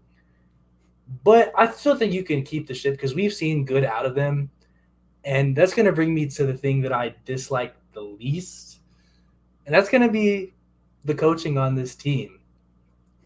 They need a coaching change desperately. When you have a defensive coach in there and you have the worst defense in the league and you have centers who have shown defensive talent, but you can't put together anything to have a not worst in the league defense, that's a problem with you. And especially when this is a team who, with the talent they have, could have a damn solid offense, but even their offense isn't good. And when you have an engine like LaMelo and some solid pieces around him in terms of offense, they should be a lot better on that end. And I think that comes with coaching. Whatever direction they decide to go, if they just get an offensive guru or something who can really take LaMelo and turn them into something like a Kings or a Pacers, where they have this complete engine point guard, because LaMelo is showing me this year that he's on a similar tier to a Tyrese, to a Fox. If they can put a coach that's going to really maximize that, that's a step in the right direction. Or if they want to get a defensive guy who can actually put together a solid defense, that works too. But either way, something has to change because you have centers with defensive potential, and I think their main guys, like LaMelo, he's a big guard. He should be able to be decent. PJ should be able to be decent. They're not, but they should be able to be. They have the physical tools to be able to be decent. I think PJ is a good defender. He is a good defender. I'd argue at times he's the best defender on this team. Yeah. But after that, it's rough outside of their centers. So for them to be literally 30 out of 30 on defense, that's just unacceptable. That's unacceptable. And I'll say this quickly, Miles Bridges, he's looked good. I really don't feel like giving Miles Bridges props, but he has looked good. So the bright spots for them, LaMelo before he got hurt, I really like what I've seen for Brandon Miller and Miles Bridges. Negatives of this team, you have some defensive front court talent and you're 30 out of 30. That's an absolute coaching failure and honestly kind of a front office failure. They need an overhaul. The worst thing that happened to this team was Kenny Atkinson saying no. Like backing out of that was the worst thing that could happen to this team, because that's the coach that has been credited, even though he hasn't had a job, which feels like forever. But he's been credited a lot with developing young teams and making them more competitive than what they probably should be. And gosh, I wish he would have taken the job. Now, maybe there was reasons why he didn't want to, but I feel like for this organization, that would have been great to have that kind of coach. Because Steve Clifford, look, he's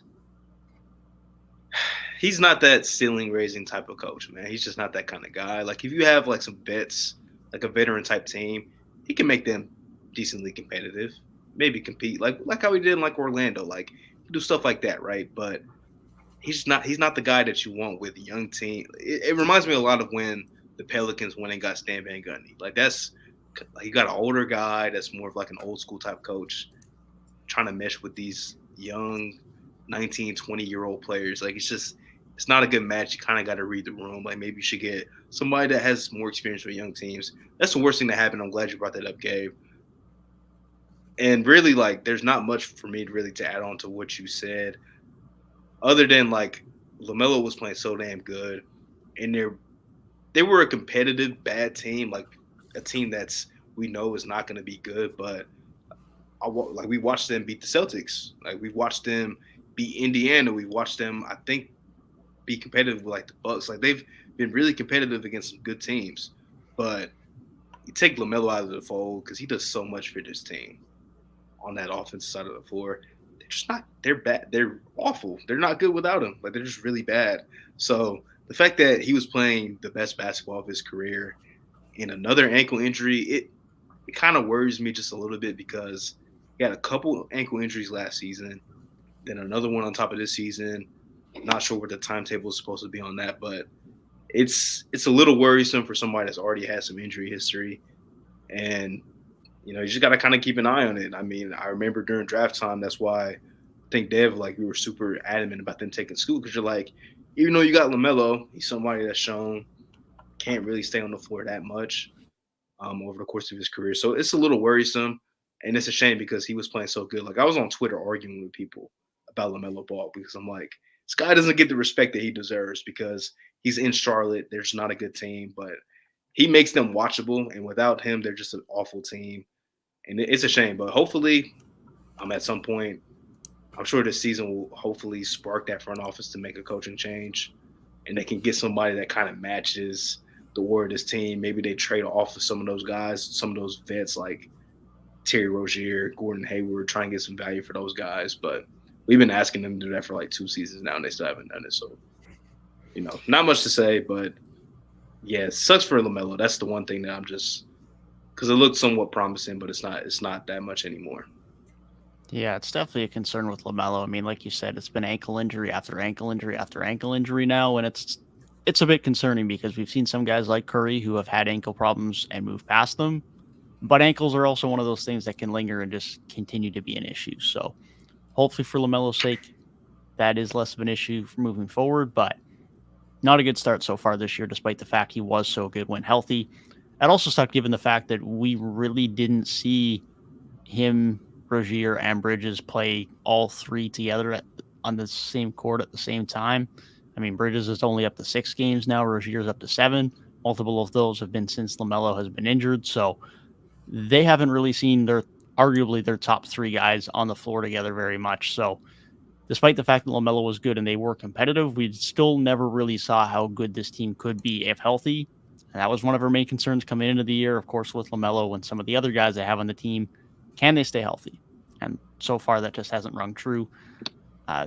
Glad you guys brought up the coaching because, I mean, Borrego should have just never been fired in the first place, in my opinion, when he did. It was very odd. Came off of 3 years of just continuing to improve. And yeah, you got smacked in the play-in. So be it. You're a young, improving team who went from a 23-win season to a 33-win season to a 43-win season. 1 game should not decide that, or 2 games if you want to go off the previous year's play-in game. It was very odd to me. And they've now put themselves in a situation where we're now still talking about, just like we did when they initially made the hire, this coach is just not going to do the job for what they need. And that's just the reality of the situation. And like you said, Gabe, the defense hasn't been great, and the offense hasn't been elite as it probably should be. And that's a great argument because when they had their 33-win season, or their 43-win season, the last time they made the play-in, they were 6th in offensive rating. The team, in theory, should be better on the offensive end now. You can argue Mason Plumlee's gone. Sure, maybe that hurts a little bit, but Melo's better. Brandon Miller's in town. Terry Rozier still's doing his thing. This should be an elite offense, and it's just not been that. Now, again, their top 3 offensive guys have not regularly played together this year, but even still, Bridges is getting close to 20 a night. Rozier's getting close to 20 a night. They should still be a very good offense, and they just haven't been that. Now, to regards with their defense, like you say, their defense has not been good. It screams coaching because the personnel should not be this bad. PJ has been great. Really like what I've seen from him early days. The shooting struggled a little bit over the last week and a half or so, but I've really liked what I've seen from PJ this year. Mark Williams has looked great. Nick Richards looks even better again this year. He's been absurdly efficient on offense as well. Still young and still not great on that end, but Brandon Miller has shown me flashes on the defensive end as well. He's competing. He's had some good on-ball moments. So there's some things to work with here. They just need some new fits. And like you also alluded to, Rick, they need to move off some of these vets. Gordon Hayward's finally in the last year of his deal, so hopefully this is finally the year they move off of him. He's had a couple of good scoring performances to start the year, so maybe this is the year they finally get off of him, start to bring in a few new pieces on the wings. So we'll see. It's still a lot of a work in progress. It's contingent on LaMelo's health. it's contingent on them getting a new head coach, which they've needed to do since they brought in their last new one because it just wasn't a good hire. Borrego was a weird fire, and they haven't had a good coach in there since. And like you said, Reek, it's really too bad Kenny Atkinson was not in the job. That would have been ideal for them. I think they'd be in a much different spot because of that. But I still like the talent here. I still think they have a lot to work with. And they're still really young. I mean, this is a team that even though they were still in the play-in a couple of years ago, they're not in a rush. LaMelo's young. Mark Williams is young. Bridges is young. Brandon Miller, they've just drafted. Like, they still have a lot of pieces. PJ Washington can be in that conversation too. They still have a lot of young pieces, and they do still have time to figure this out. I just hope they don't let it sit a little bit too long. I think they need to make this head coaching change sooner rather than later. Maybe it's in season. At the latest, it probably needs to be next offseason, because given the market and given the fact that if they continue to play pretty badly, I don't want to cause too much speculation that's not there, but like, we know how star trades go in this league, and LaMelo Ball is probably not going to be a guy who just sticks around on a continuously bad team year after year in a small market. So hopefully the change is made, because I really like what they have from a personnel standpoint in Charlotte. I think it could be a really fun young team, and I like the comparison to the Kings, Gabe. I think with the right moves, the Kings looked pretty bad too, and they got the right pieces around De'Aaron Fox. I think the Hornets have better pieces already now than the Kings had around De'Aaron Fox 18 to 24 months ago, but they are still a few probably some coaching decisions and some personnel decisions away from getting where they need to be. I mean, yeah, that was the biggest thing with Sacramento, was really the coaching change, even more so than the Sabonis trade or any free agent signings. Really just that Mike Brown signing turned everything around for them. But, yeah, really for them going forward, it's just Steve Clifford has to go, and especially with the way Brandon Miller's been developing and how he's looked, like, Gordon Hayward has to go.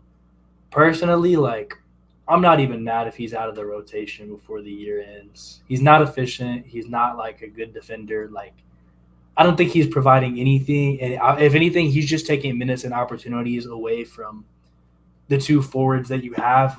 Of people on the court right now, your two forwards and Miller and Bridges are literally like going to be your two best players. So for Gordon Hayward to be taking up 30 minutes a night or more, it's just not worth it. And it's like, there's no like trade value when you need to speak of. He's on the last year of his deal, and nobody's taking on that contract when he's going to be an unrestricted free agent. So like,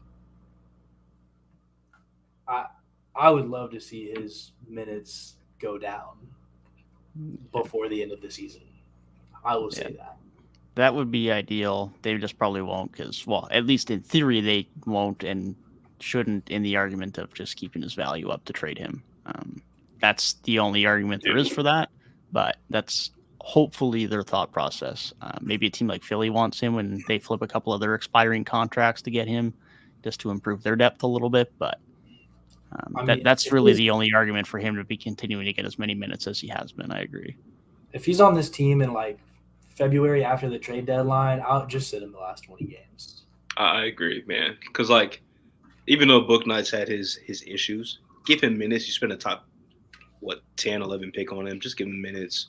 You're not going to be good. Give Bryce McGowan some of those Gordon Hayward minutes, and then just let Brandon Miller be the wing, and Miles Bridges, let those guys be the wings going forward. Because Gordon Hayward's not, even if LaMelo was out there, like, he's not improving this team. Like, he's just not. So you might as well try and get off him if you can, and then like Gabe said, if you can't move him at the deadline, maybe you don't want to buy him out. Just sit the guy. Just sit him.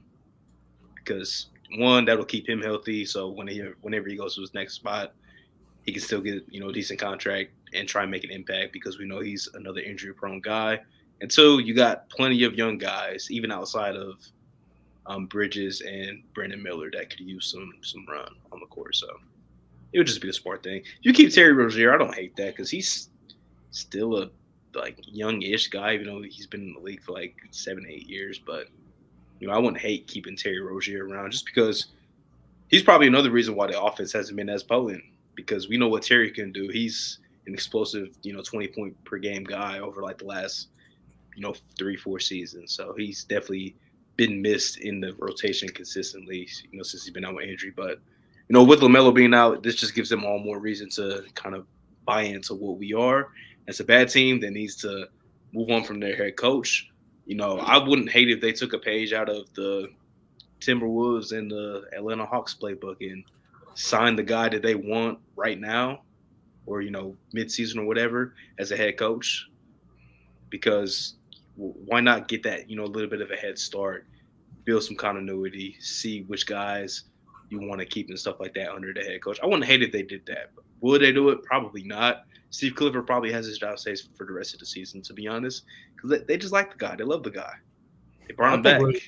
Rozier should definitely stay for now, like especially with LaMelo out for extended time. Whenever Rozier comes back, he's going to be the best guard on the roster. And you look at that guard rotation right now. I mean, outside of those two, it's like Ish Smith and Theo Maledon. Like, the guard depth isn't there. And honestly, if they're going to continue to be this bad this season, like, if there's a shooting guard prospect out there, that's who they should be looking at. Any shooting guard prospects, because assuming they have the centers locked down, LaMelo's your point guard. You got a couple good forwards, and because PJ just got a new contract, Miller's going to be there for a little bit. You assume Miles ain't going nowhere else. That secondary guard, that's really that's the piece besides a coach that this team is missing. Or like a 3-and-D type 2 guard, like a Herbert Jones type of guy. Like, I'm just thinking a guy like that. That might be. That would be ideal, because not to say that Nick Smith Jr. doesn't have a shot, because still just coming off of a first-round pick this year, but he's not going to be a great defensive guy, especially the 2-guard spot. He's a bit undersized there. Obviously, Poop Knight hasn't done much, and even if he does develop the offensive side of his game, he hasn't looked like he's going to be a great defensive piece. So that's arguably more what they need. But if that's the way they're heading, I hope they give at least one of Poop Knight or Nick Smith Jr. a bit of a chance before the end of the year, because having 2 shooting guard first-round picks over the last 3 years and then having to replace both of them wouldn't be a great look. I mean, I know Nick Smith Jr. was a pretty late first, but even still, wouldn't be the greatest look to have 2 first-round picks over 3 years and end up using neither of them at the same position. Well, really, he was supposed to be a lottery guy. I think he got hurt in college, so it's they kind of got lucky, and it was like, oh, this guy kind of fell to us. So, you, especially if you're just bad, you just got to see what you got, man. It's not like the Kings with Davion Mitchell. It's like, look, you're not good, we're good, so we're not going to play you, right? It's not like that situation, but it's like, we're not a good team. LaMelo's out for God knows how long. We might as well just give these guys minutes. Book Night, hey, you haven't really been in rotation last couple of years, but hey, we'll give you 15 minutes here. Do something with them. Nick Smith Jr., rookie, we'll give you 15 minutes. Do something with them. Like, you might as well just do that. Just try that, because you have nothing to lose at this point. You weren't even expected to be that good of a team. Maybe a back end fighting for the play-in at best is what people were probably looking at with this Hornets team. So I hope they do that too. But if Steve Clifford's still there, you never really know, man. That's what we were worried about when they made. I remember when they made the hire, and we talked about it I remember that. Like, we talked about that on the podcast. We're just like, that's not good. Like, that's not a good sign for Mark Williams, who they had just drafted. And it wasn't a good sign because Mason Plumlee was taking up those minutes. Yeah, it sucks. A lot of the newer coaches that have been brought in too, low-key been pretty solid. So I don't know. Bringing in I talked about it forever during the offseason, how I hated the coaching merry-go-round to just, oh, this guy didn't work out here, let's give him another shot here. And that's really more what that was. And when we're about to go into Orlando and talk about like what Jamal Mosley's done down there, I mean, Charlotte should have found their Jamal Mosley, found a new guy to take their chance on. Yeah, we'll jump right to them, because Jamal Mosley and the Magic are definitely rolling right now. They've won 8 in a row, 9 of the last 10, and they're looking better than even I would have expected. I mean, I was about as high as anyone outside of maybe some Orlando fans on them going into this season, and they've been brilliant. The defense has been as good as anyone could have expected. They've been one of the best defenses in the league. The offense, although not great, is passable and is getting them through because of how good of a defense they have. And the depth is just continuing to do their thing. And over the last 5 to 7 days on Twitter, I've seen 2 different Orlando Magic players having narratives pushed for them for 6th man of the year. So that's the type of situation we're in Orlando right now. I'll let you give your thoughts first, Reek, but what have been your thoughts on the Magic so far this year? Yeah, Mo Wagner he's killed multiple teams this season. But yeah, like you said, the Magic have been, I don't even know if impressive sums it up. They've been amazing. Like the defense has translated from like what they have been building the last couple seasons. But to your point, I think the most impressive thing is we were expecting like maybe a big Paolo leap year two, maybe a big Franz leap. They've been good. They've been fine. Like they're pretty much doing the stuff that they've been doing, but that leap hasn't been there. And they're missing. Wendell's been out. Markel's been out. Like they're missing guys out of the rotation too. Still winning games. Still super competitive. It's like they're just plugging and playing guys like Anthony Black was not playing much early on. Injuries happen, comes in, has been solid. You know, they're just the continuity for a young team is already there so much. And like Goga, he like had his thing in Indiana, comes to Orlando. They just seem like they pick up guys. They play better. They find their way there. Mo Wagner the same way. The culture's set. Jamal Mosley has helped build that. But man, it's scary how good this team can be when we do see the offense maybe start to pick up a little bit. When we do see Paolo maybe take that jump that we were looking for. Franz, the same thing. Wendell back. Markel, just another guard that can play make a little bit back into the rotation. It's kind of scary how good they can be. It's already damn impressive how good they have been. And they're beating good teams. Like they beat the Nuggets. Now, no Jamal Murray, but still, you beat the Nuggets. You beat Jokic. That's a damn good win. You beat the Celtics. Doesn't matter who was playing. Tatum, Brown, Porzingis played, most of the game. Those guys are out there. You beat them pretty handily. Like those are impressive wins, and there's no reason why it can't continue because the defense is that good, and defense wins in this league.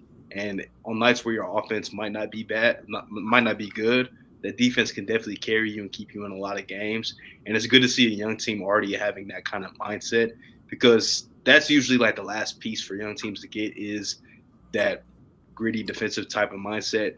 They've had that well before they even had like their franchise guy in Paolo. And when Franz Wagner was a rookie, like we kind of seen it steadily getting better as those seasons went on when they got Wendell. But now they're just like one of the top defensive teams in the league. There's no reason why that can't continue because they're doing it with guys out of rotation.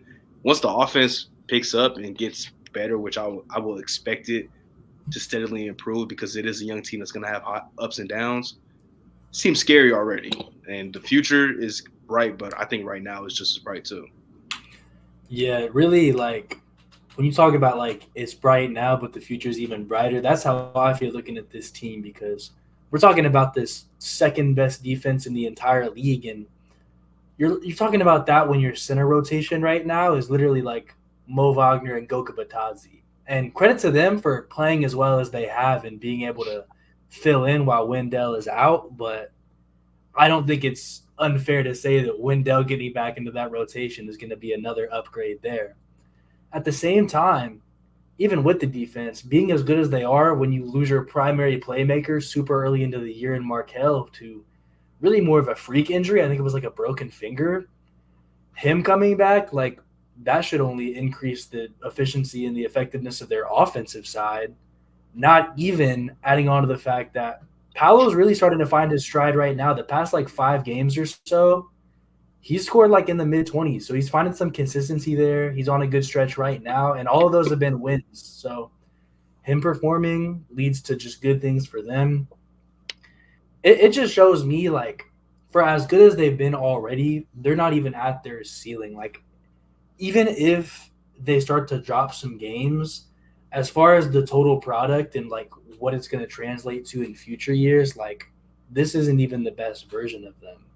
The fact that you're missing your starting center and your starting point guard and you're this good, 2 starters down, like that's just impressive. And they're going to be one of those teams who in a couple of years you're looking at like, ooh, which one of these guys is going to have to go because we might not be able to pay everybody. Like that's the situation they're about to get into because you talk about like Suggs and Anthony Black stepping up and being defensive juggernauts while Markel Fultz is out. And then, you still always have Cole Anthony in the wings. And that's just in the backcourt. That's not even front court guys. So they have so many pieces. And I think one of them got extended already. Was it Cole Anthony? Yeah, that's what I was thinking as soon as I said that was he's already under contract again, but they just have so many guys. Like, good problem to have. Great problem to have. Yeah, they're in a great spot with an abundance of talent right now.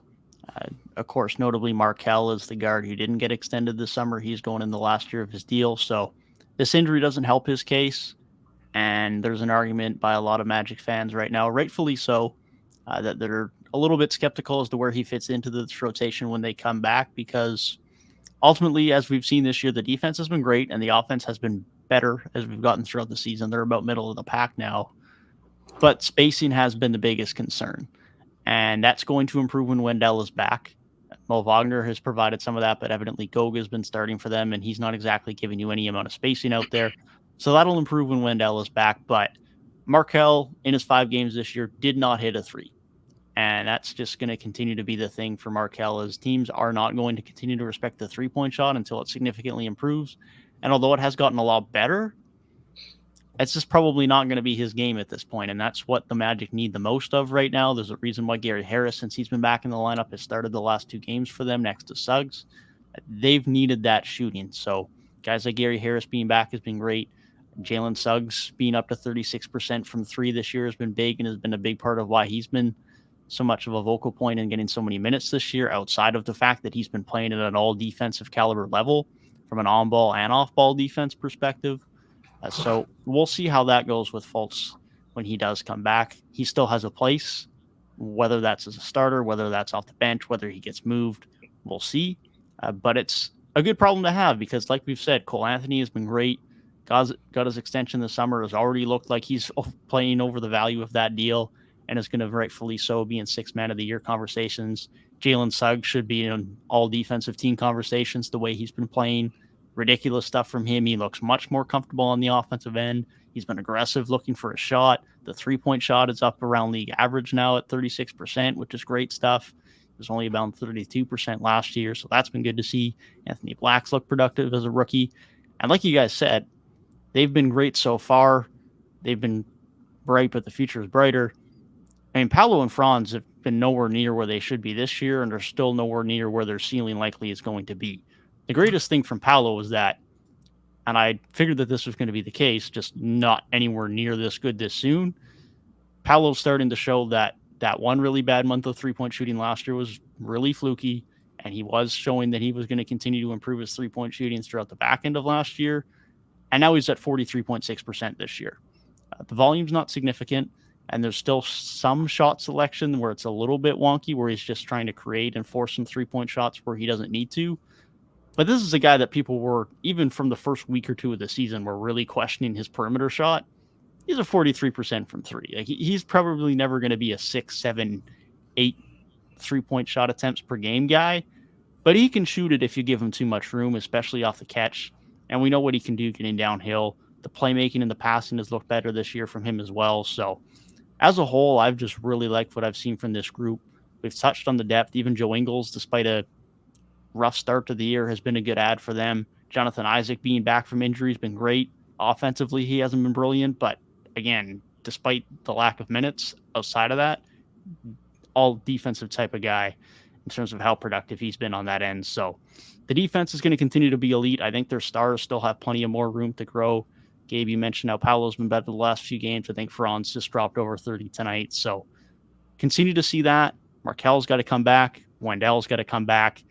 I think this team still has room to play even better this year, which is outrageous considering how good they've been, but they're just ahead of schedule. The depth has been brilliant, and defensively they have great schemes, and the personnel is all bought in. So shout out to the guys for stepping up, from Goga, from Anthony Black, Gary Harris stepping into the lineup now, and Jamal Mosley has done a great job with this team. I mean, I was expecting a good year from them, but they are way ahead of schedule. I got a few quick points. One is about Jamal Mosley. Like, he's already just not afraid to make those like major adjustments, like to lineups and stuff, because in that Celtics game, they were down like 10 at half. And Anthony Black wasn't really getting the job done. He was okay, but he wasn't like what they needed. Like you said, slotted Gary Harris into the lineup, and instantly the offense looked like miles better. Like, it was just like small things like that. And you mentioned John Isaac's defense. Like he had Tatum in hell, like for that Yeah. game. Like he was really like you just kind of forget because he's been like was hurt for so long, and then he was just kind of getting back. Forget how good of a defender this guy is, man. Like he's an elite level defender, all NBA caliber defender. He's just that good. And I agree with your point. Like the ceiling's not even. They haven't even. I don't even think they scratched it for this season because they're missing like key rotational guys, and they're working in like rookies. Like Jalen Suggs is like this is first year where we're like, oh, he's like a really productive guy. Like we're not really questioning him too much. He's improving. You know, they're still. And then I mentioned like Paolo and France. They haven't been amazing. They've been good. They haven't been great. There's still that chance where they can hit their stride. Like man, that's a team that if you're in that range where you can play them in the first round, you don't want to see them. You don't want to see them because of that defense and because they already play like that confident team. We don't got nothing to lose because we're a young team and we can take those punches with the top dogs. Like they already had that mentality. So they're a scary team out east, and nobody should be looking forward to matching up with them in the playoffs. Yeah, they're a scary team, man. It's crazy to see Jonathan Isaac back in the NBA rotation full time. It really feels like he didn't play a game from being like 22 years old to like 26. Like the Magic team that he left, I swear, like when he got there, it was for real still like Vucevic, like DJ Augustine, Aaron Gordon, and it's like for them to go through a whole rebuild. And then he's like, "Oh yeah, I'm back. Oh yeah, and by the way, I'm gonna be effective too." It's like he's just Like waiting. that's insane to me. And honestly, I like the fact that even like Paolo don't even have to be like a great high volume shooter. Just the fact that it like you have to respect it. Like 43% is a bit of an anomaly, but that means you have to respect him out there. And looking at some other guys, like there's plenty of people who have managed to be really effective scorers without even having to take that many threes. Like I was just looking at some other guys. I mean, you look at like Shea, Ja Morant, even like I think of Brandon Ingram's probably a good comparison, like positionally, because Brandon Ingram only takes like usually like 3.5 to like 4.5 attempts per game the last couple of years. So for Paolo to already be at like 3 on good efficiency, if he's taking like 4.5, he could probably hit a good like 36% of them shooting how he's shooting right now. That's what I was thinking too. Like, And that's good. That's a damn good 3-point shot, and that's something that like teams are gonna have to account for. That are gonna have to guard that, and that just opens things up for the rest of the team. And especially, you assume with a team like if their guards of the future is really about to be like Suggs, Cole Anthony, Anthony Black, none of those guys are really huge playmakers. So like Paolo's probably gonna have a decent amount of playmaking duty. So is Franz. For him to have like that spacing in his game, that's going to open up the floor for him to be able to play make as well as he continues to develop. Which I think is fine because it kind of draws a parallel to like Tatum and Brown when they were younger. Like maybe you don't need a super playmaker. Maybe you just need smart guards that just know when to get these guys the ball. Like you don't need somebody that's going to average like 11 assists a game. You just need somebody that can maybe get you 5 or 6, but it's I'm getting Paolo the ball here when he needs it, when he has a mismatch, getting him easy shots, getting Franz easier shots, like just stuff like that, like just smart guards instead of like the high level Trae Young, Tyrese Halliburton type of playmakers. Especially with how this roster is already constructed. I mean, obviously their true point guards and Fultz and Cole Anthony are solid playmakers, but Suggs is a solid playmaker. Anthony Black has upside there. Obviously, Paolo and Franz have some props there, but even from the center position, I mean, Wendell's an underrated passer. Mo Wagner can have some decent passing at times. So they're not overly limited in terms of guys who can get the ball in the right places and do some amount of playmaking. So I don't think they're in a serious need for that by any stretch. I think they're very much a team that can just be predicated on a very good system of team ball movement from everyone involved, because really outside of Goga, I don't think there's really anybody who they're regularly putting out on the floor right now who isn't a decent playmaker. I mean, even Joe Ingles can do some playmaking for you at times. So they got a lot of guys who can get the job done in that department. 100%. And I don't think we gave Jamal Mosley his flowers nearly enough. That guy's a damn good head coach, man. And I seen a video of him catching a body when he used to hoop, and I was just like, okay, I see why your team has that same dog, because this is what Jamal was doing back in the day. Definitely, man. Definitely been great stuff to see from him and the Magic. But that being said, I think it might be time to wrap it up with some trivia for the stream. So that being said, do you guys want to? You want to team up, Gabe? Or do you guys want to team up? I think we should team up. I think we should. Yeah, all right. I don't feel like losing. I feel like having fun. Man. Reek is a sicko. Well, I am here for the let's have fun vibes. It is true. So we have 8 questions, all of which are pertaining to the 2023-24 season. Most of these are player-related questions, and other than one question, which I'll specify, all of the players that are potential answers have to have played a minimum of 200 minutes. Because otherwise, there was a few weird outliers. The first question is, name the 7 players, 7 or is it 8? 7, who are shooting over 80% of their shots at the rim. That being frequency, not efficiency. They're shooting over 80% of their shot attempts at the rim. All right, we mentioned it earlier. I would say Mark Williams has to be on this list. Mark Williams is indeed on this list. Okay. I was honestly going to say Nick Richards, too, because we talked about his crazy efficiency. You don't get that efficient without being in the rim. Would be close. I believe he's a bit under 200 minutes, though. That's a good guess. Good answer. Okay. Zion has to be here because he doesn't take any jump shots. Zion is not here, surprisingly. Wow. Is Rudy there? Because, Rudy always at the rim. Rudy is here. Rudy is here. He is 5th on the list. Good pull. Is Zubac on this list? Zubac is not on the list. I'm just thinking of guys that are role guys, lob dudes. Mitchell Robinson? Mitchell Robinson is 1st. Okay. What a shock. So we have 1. Where was Mark and Mark was 4th, Rudy was 5th. Okay, so 1, 4, and 5. We need 2, 3. All players on this list are centers. Okay. I don't know if he qualifies. Derek Lively? Derek Lively is number 7. Okay. Zion is at 64% for interest's sake. He is a bit lower down the list. He's probably taking mid-range floaters and stuff. Yeah. Interesting. They're missing number 2, number 3, and number 6. Give me I don't know if he's played 200 minutes. He's missed some time. I was going to say Walker Kessler. Good guess, but that is not correct. He played 10 games, 23.9 minutes. Walker Kessler is at 76%.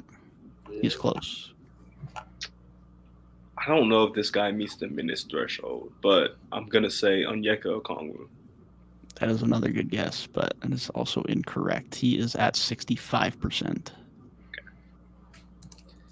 I'm just thinking a bit. Daniel Gafford? Daniel Gafford is just off the list, I believe. I think he's right at 79%. Yeah, he was last week when I had this drawn up. let me throw out Big Loon. Big Loon, that is also incorrect. He's at 69%. Loon got a little bit of a little midi in his game. He do. I'm trying to think. I feel like Şengün takes a little bit too many mid-range shots. Yeah, Şengün is not floaters here. And stuff. Jalen Duren, I don't think he's played 200 minutes because he's been out for a while. No, he's not here. Number 2 is a backup center. Oof. He's on a team of a player you've already named. Did we guess Jared Allen? Jared Allen is not on the list. Okay. I thought he missed too much time. Yeah.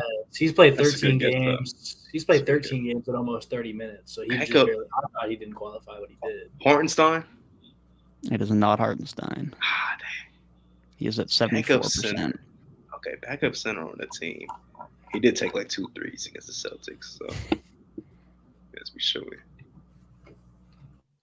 On the team that we already mentioned. Did we say Clint? You have not said Clint. That is number 6. Okay. I don't know why I said Onyeka It's For some reason, I okay. thought So in my head, I was like, Clint probably doesn't qualify. yeah, facts. So backup center on a team that or player that we've already mentioned.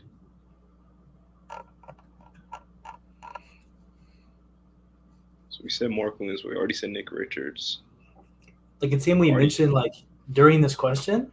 Yes, during this question. Uh, he has a teammate who was on the list. Damn. Okay, so Gabe, we mentioned Mark, we mentioned Clint, but we already said their backups. We said Mitchell Robinson's backup. Yeah. Lively. We said him. Dwight Powell. Number 2. Oh my That's God. Insane. He finds a way, man. He's inevitable. I was gonna say, like, is it a guy on Minnesota? But I'm like, no way, it's not. Nah, 6 too many jump shots. Nah. I was gonna say, it's definitely not Nas. Definitely not. That leaves us number 3, who started the year as a backup center, but is now a starter.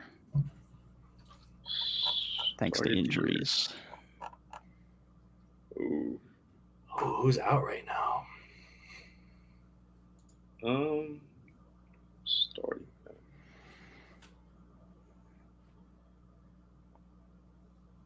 Eastern Conference. I was gonna say I can't think of like that many injured big men right now. Wait. No, the first injured center I thought of was Time Lord, but yeah, he is I don't think he was starting anyways. So not Celtics, not Sixers, not Knicks, Nets. I was gonna say, has Claxton some? Day'Ron Sharp? It is not Day'Ron Sharp. Did we say he is close? He is at 78%. Okay. Did we say Goga? You have not said Goga. Goga is correct. Yes, Gabe. Dude, as soon as I was thinking about, we just talked about it for 5 minutes. Yeah. we literally said in your point, Goga's not going to give them much spacing. That'll get better when Wendell comes back. Yeah. Makes sense. Yeah, that'll do it.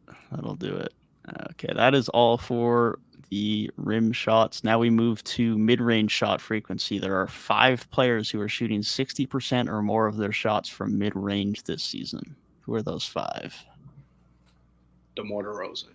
DeMar DeRozan is number 4. Only number 4. That's kind of surprising.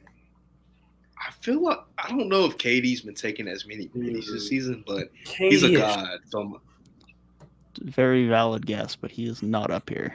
KD is shooting the fucking lights out from 3. He's like 52% or something crazy. Okay, I'm gonna say, I'm just thinking of all the mid-range gods. I'm gonna say Chris Paul because the man can't hit a 3-point shot.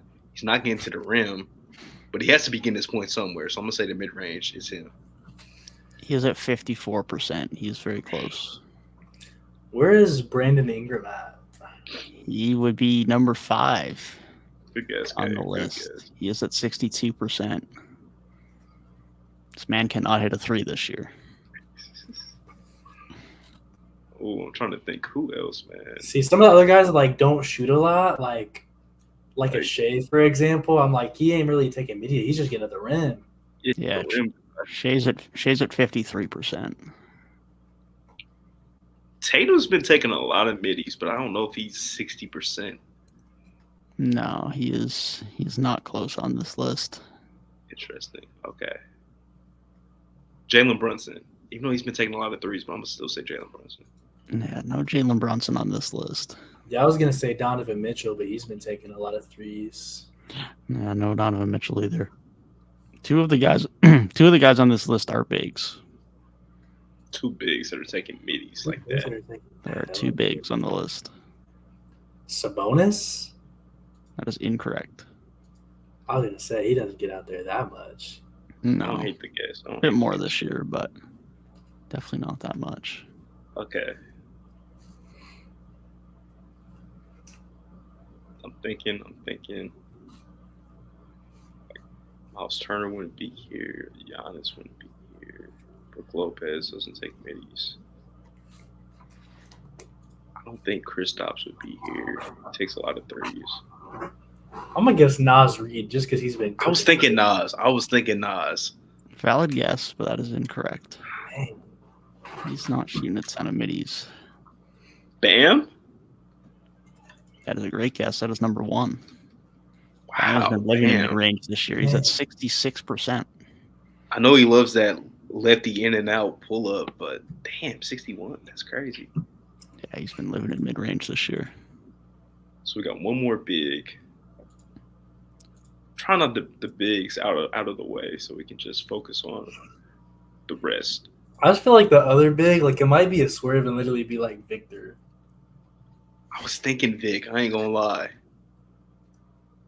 Victor is not on the list, and I'm not seeing him pretty far down this list. Do you think Chet He's is at 40%. taking too many threes, Gabe? Chet's talking about 30 feet hang pools or whatever he's. I'm too old. I didn't understand. Hang pools, yeah. The other big is in the Western Conference. Notorious mid-range guy. He doesn't want to get in the paint. Ayton? DeAndre Ayton. Yeah. That gave DeAndre it Ayton. up. Okay, so how many more are we missing? Just one. It is the third place guy in this list. It is a wing in the Western Conference. Who's taking the third most mid-range? Kyle Anderson. It's a great poll. Kyle Anderson is indeed the guy. I don't know where you pulled that from. I thought that was going to be difficult, but random as hell. What? You said wing. I went. The first guy that came to mind was Ant, but I'm like, no, he doesn't take enough middies. So I'm like, Kyle, he's a notorious mid-range guy, so he got to be. That's tough. Okay. Yeah. Dude, I would have guessed like Wiggins or some shit. He's been bricking everything he takes anyway. No, that was a good pull. KD was only 1% off. He was at 59%. And he didn't qualify, but notable that Ish Smith is actually first at 69%. Ishy. Yeah, he does always that little. He'll probably TJ McConnell. If TJ McConnell played enough, he'd probably be up there too. He's at 52%. Yeah. With LaMelo and Terry out, bro, Ish Smith is about to get like 35 minutes a game. Yep. Smith's about to be getting some PT for sure. That brings us to 3-point shooting. There are 7 players who are shooting 80% or more of their shots from 3 this year. Name those 7. Joe. He is 7th on the list. Sam Hauser. He is 3rd on the list. Yeah. Matt Ryan. He is 6th on the list. Good pull, Gabe. Great pull. Is Jayhawk on there? No, he's not. Okay. Duncan yeah, I'm against Duncan, even though he's been a little more. Duncan creative. is not on the list. He is at 63% this year, which I'd imagine is a career low. I know Grayson Allen's been kind of shooting the lights out. Is he on there? Grayson Allen is not on the list. I was gonna say I didn't think it was like that high. That's a good guess. That's a great guess. That is definitely a valid guess. Yeah, Duncan Robinson, every year of his career prior to this year has been above 80%. He was at 81% this year. This year he's at 63%. Look at Duncan expanding the he's bag, man. Up to 25% of his shots at the rim this year. Last year he was at 7%. Okay, Dunk, I see you, man. Grant Williams. I feel like he would be up Grant there. Williams is not on the list. He's been kind of stinky recently. 80%. Definitely not as good after his very good start to the year. I'm trying to think who else is on the court just to shoot threes. Strus, maybe? Strus is not on the list. Yeah, I was thinking Strus, but I don't know. He might have been doing a little bit more for Cleveland recently. He has been getting downhill a little bit more this year for sure. He actually hasn't been at 80% his entire career, which is interesting. Buddy is also not on this list, but is a very valid guess. Buddy's at 68% this year. He also has never been above 80, surprisingly. His highest is 72%. See, I don't think like Keegan Murray would be at 80. I think more role player, even though Keegan Murray is a role player, but no one on this list is respected more on the offensive end than a guy like Keegan Murray. If you're taking only threes, yeah, I would assume so. No, you ain't creating much. These guys are just shooting threes for the most part. Means your shots in mid-range and at the rim are combining for less than 20%. So you ain't doing much. Yeah. God, I'm trying to think, man. Is Doug McDermott, does he qualify? Doug McDermott is not on the list. I was just looking at some guys. He don't qualify, but PJ Tucker in his time on the Sixers, every single shot he took was 3. Yeah, that is some PJ Tucker type numbers for sure. That is for sure. Yeah, Doug McDermott's at 72% this year, which is a significant career high. I'm going to stay in Philly. I'm going to go Nick Batum. Nick Batum is also a valid guess, but that would be incorrect. Nick Batum is literally right on the board. He's at 79%. Man. Okay, how many guys are we missing? I feel like we've only named We are missing 4 guys. First name on the list is a bigger forward in the Eastern Conference. Not known for his offense, but is not doing much on offense outside of shooting threes. Bigger forward. Eastern. Al Horford? That is incorrect. Al Horford is at 64%. Not known for his offense. 80% of your shots being threes. That's a lot. It is a lot. Even if you only take like 5 shots a game, 4 of them are threes. You are only putting up threes. A bigger forward in the East? I'm like... Was on a playoff team last year, but he kind of fell out of the rotation. In the playoffs, that is.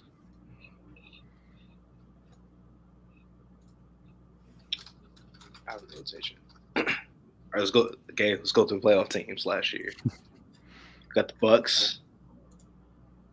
I don't think anybody fell out of the rotation that would be on this list. Boston. Grant Williams, we already mentioned him. He's in the West now too. So 3 seed was the Cavs. Okoro. It is not Isaac Okoro. Isaac Okoro.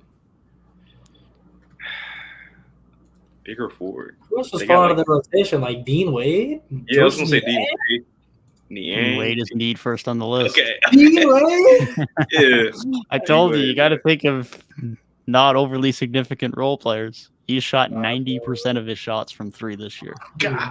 Dean Wade is averaging 3 points per game. I can't. Is this whole list white dudes? No, it is not. Okay. Okay. It is not. Think role players, Gabe. I don't think Niang, was he on the list? That might have been a good guess. That is a good guess, but no, he is not on the list. Okay. It's actually a lot lower than I thought he would be. I haven't seen him yet. Wow.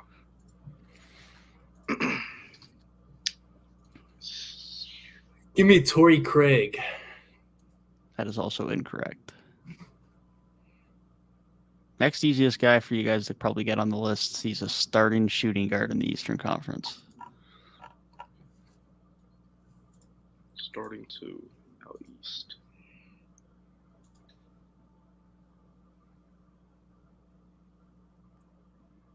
Sorry, running through teams. Very valid. Gary Harris? That is incorrect. Okay. Not sure if he has enough minutes to qualify. That's big fact. But he is. Oh, he does, but he's at 71%. Nobody on the Pistons is probably allowed to take that many threes. Definitely not. Bulls, Levine, he's too much of a scorer. Quentin Grimes? It's a good pull. Quentin Grimes is the man. Gabe. I was thinking of starting shooting. I'm like, who are starting shooting shot creators? All he takes is threes too, like literally. Yeah, that is a very, very good guess. Okay, So next we need guy. 2 more guys. The next guy I'll give you, he's 5th on the list. He is a forward in the Eastern Conference who I believe has not been starting. But let me confirm that. Yeah, he's mainly not been starting. Pat Connaughton? That is a good guess, but that is incorrect. Did we say Jay Crowder already? You did not, but he is not on the list. Okay. So not starting.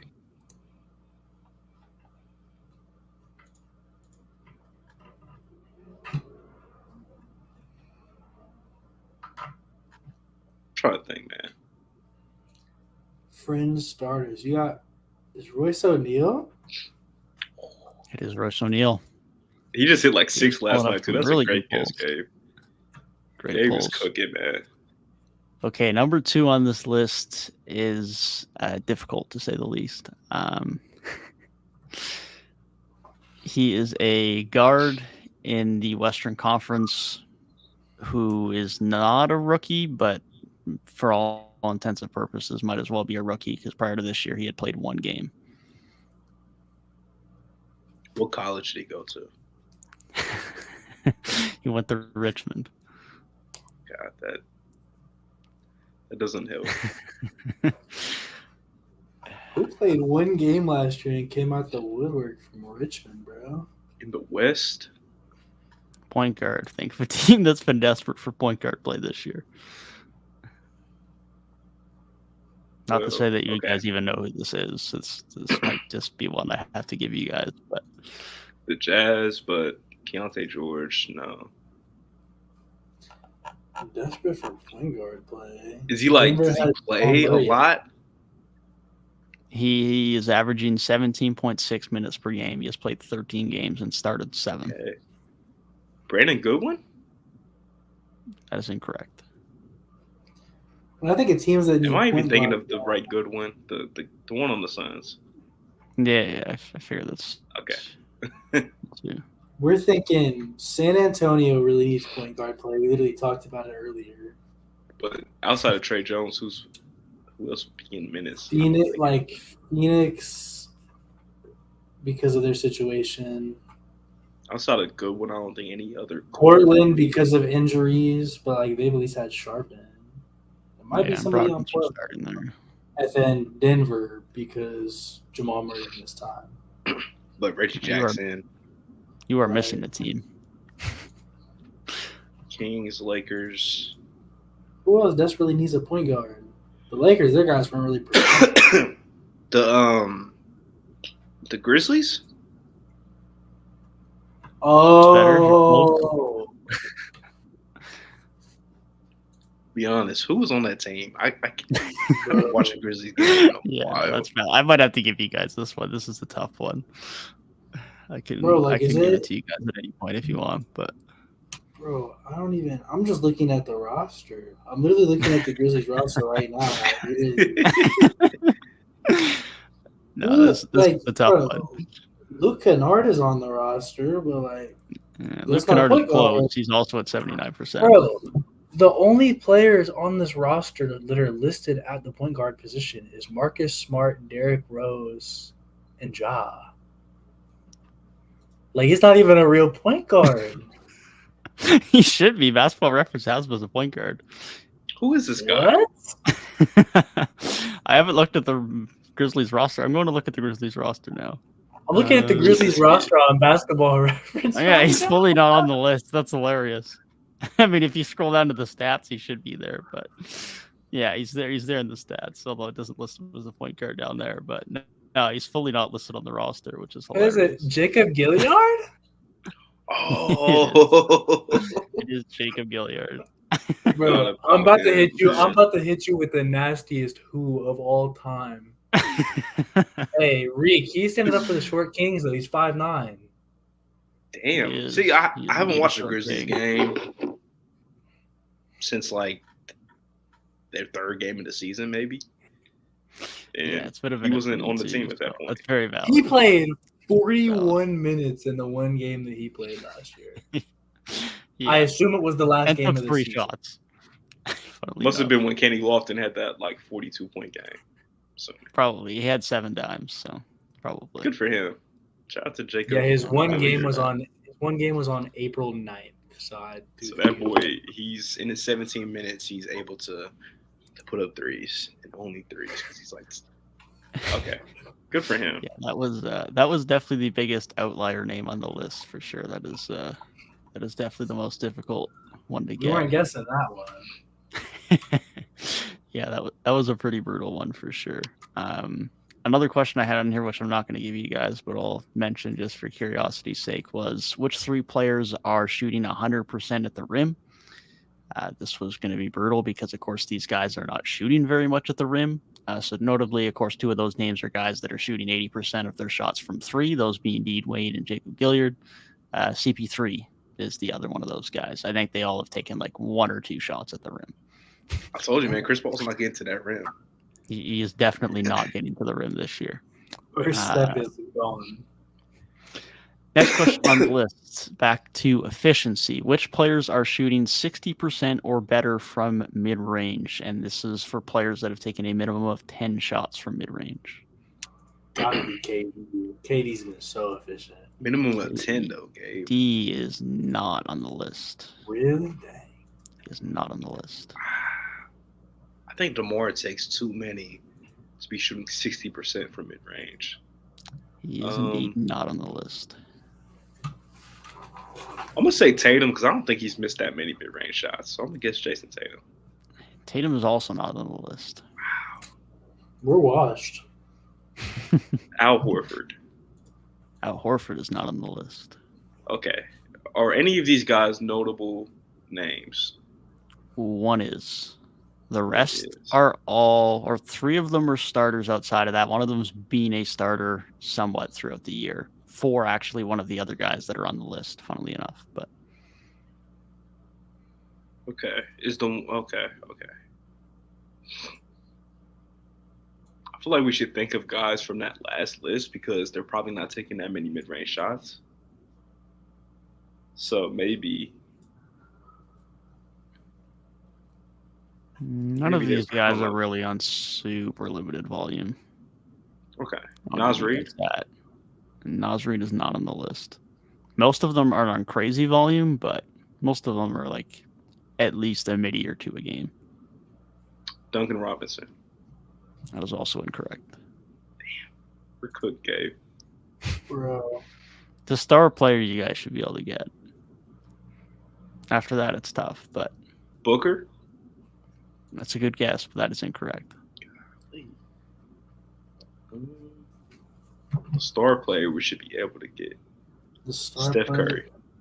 That is incorrect. I was going to say Steph, but I'm like, nah. Steph is at 50%. I don't know, like Donovan Mitchell? Bam? Those are both incorrect. Who is this guy that's a freaking mid-range assassin, bro? Think the stars of stars. Luka? Close. Jokic? There you go. Oh, my God. God, Jokic is incredible, man. Couldn't have you guys not get that one for any longer. Gosh. Okay. So we'll start from the bottom of the list and work our way up because Jokic was number 5. Number 4 on this list is an Eastern Conference big who's been a starter this year. Not being a starter much before this year, but has been a starter this year. Eastern Conference big, so it's been a spot starter the last couple of years, but not a full-time starter really until this year. Conwell? That's incorrect. Unfortunately, despite my wishes, he is still not a starter. We wish. Okay, so not the Raptors, not the Celtics, not the Knicks, not the Nets. No. A big on the Nets. I wouldn't think. No. Then not the Sixers because Embiid is he's a starter. Pacers, Bucks, Bulls. Who's starting? Gabe, you like the Pistons. Who's starting on the Pistons? With Duran out. I feel like I've seen Bagley and like I feel like I've seen Bagley out there a fair amount. I feel like I've seen just Wiseman? out there a fair amount. Wiseman hasn't started like no games. He's only played like 9. Oh, yes. Wow. Okay. Yeah, he's only been playing when Duran's been out.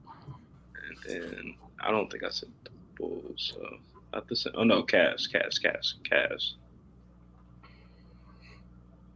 Because Allen has missed some time. Who are their bigs, bro? Oh, my God. Their bigs are, Lord knows how old now, Tristan Thompson. So. Yeah, Tristan Thompson, but he's not taking middies. No, can't imagine he's anywhere near this list. I don't know where he is, but he ain't near this. I'll tell you that much. Spot starter, but he's starting this year.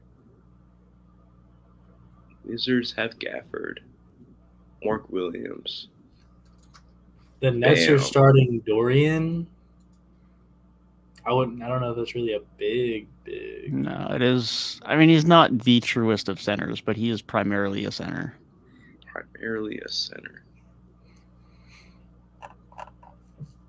He's been listed as a center on Basketball Reference every year of his career. Has played some power forward, but God, this is bothering me. But he's starting like for sure this year. Like he has started every game this year. Previous to this year, he has been a spot starter for the last couple of years. There's only 15 starting centers in the whole conference. That's what I'm saying.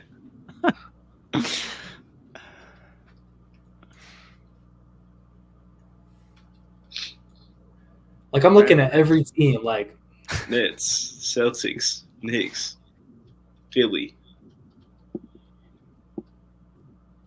Started every fucking like game. if it ain't Porzingis, which it is not. Yeah.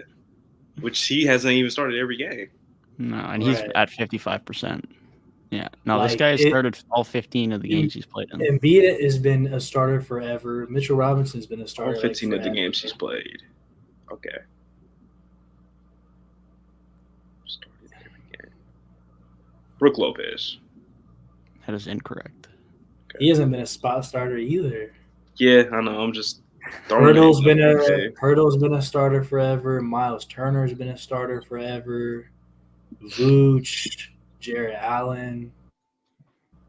He's played 15 games, so he's played pretty much every game, except maybe a couple. God, this is bad. It's definitely not Goga Patadze. It is indeed not Goga Patadze. Bam hasn't been a spot guy. Capella hasn't been a spot guy. Where is he taking mid-range shots? That leaves me with Mark Williams and Daniel Gafford. Which one are we going with? Well, it's not. I'm gonna. It is Gafford. It is indeed Daniel Gafford. Dude, I looked at Gafford. I'm like, he don't even take a three. There's no way he's a 60% mid-range guy. 13 to 21 from mid this year. Shooting a bit over one a game. One or two a game. Yep. Yep. Okay. So next? Number 3 and number 1 on this list are on the same team. So think of a team. One is a primary starter. One is started in his place. So it's a team with a wing that has had some injuries this year. Both of which are not heavy volume mid-range shooters, but have been efficient there. So the Western Conference.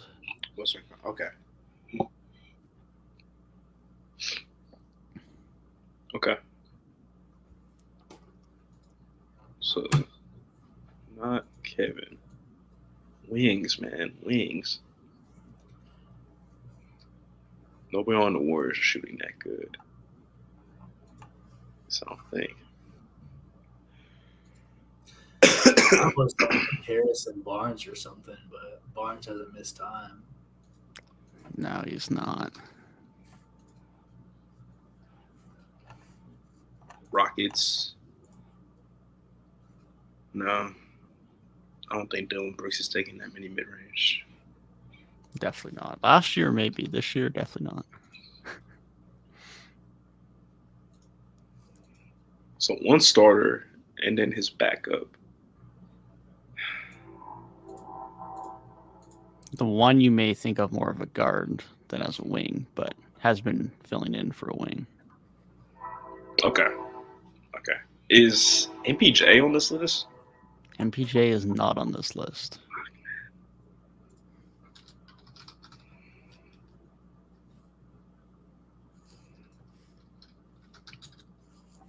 feeling incredibly washed right now. Real talk, Gabe. What are you thinking right now? Like, what's? I'm thinking, I don't even know who's for real, like, missing time like that. Hasn't been a ton of time because remember, they still have played 200 minutes, Yeah.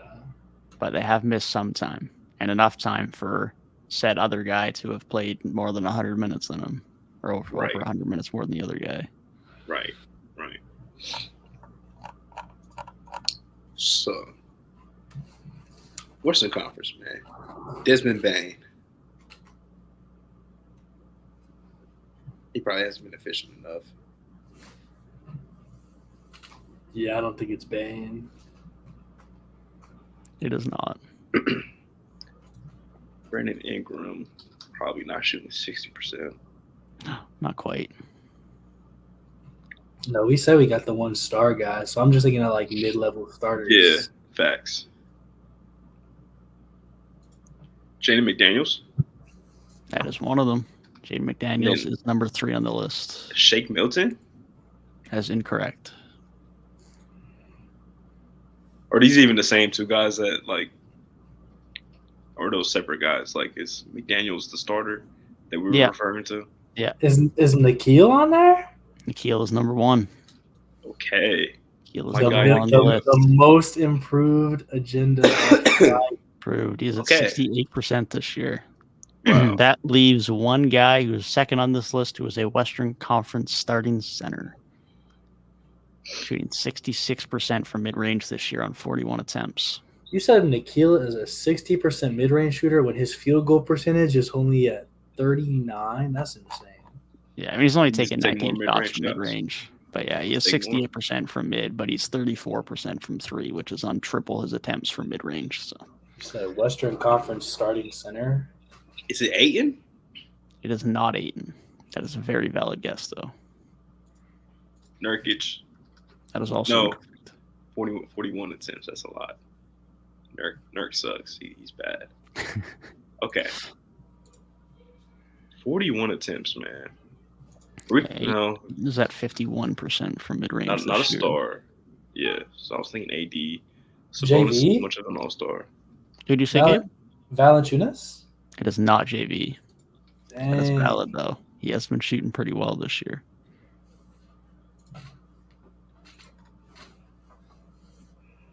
Zach Collins, are we saying he's a center? He's not on the list either. He's at 54%. He's 32 of 59 for mid-range this year. Let me throw out Kevon Looney since he wasn't in the taking all my shots at the rim club. That is valid logic, but he is not here. Oh, okay. He is at 46%.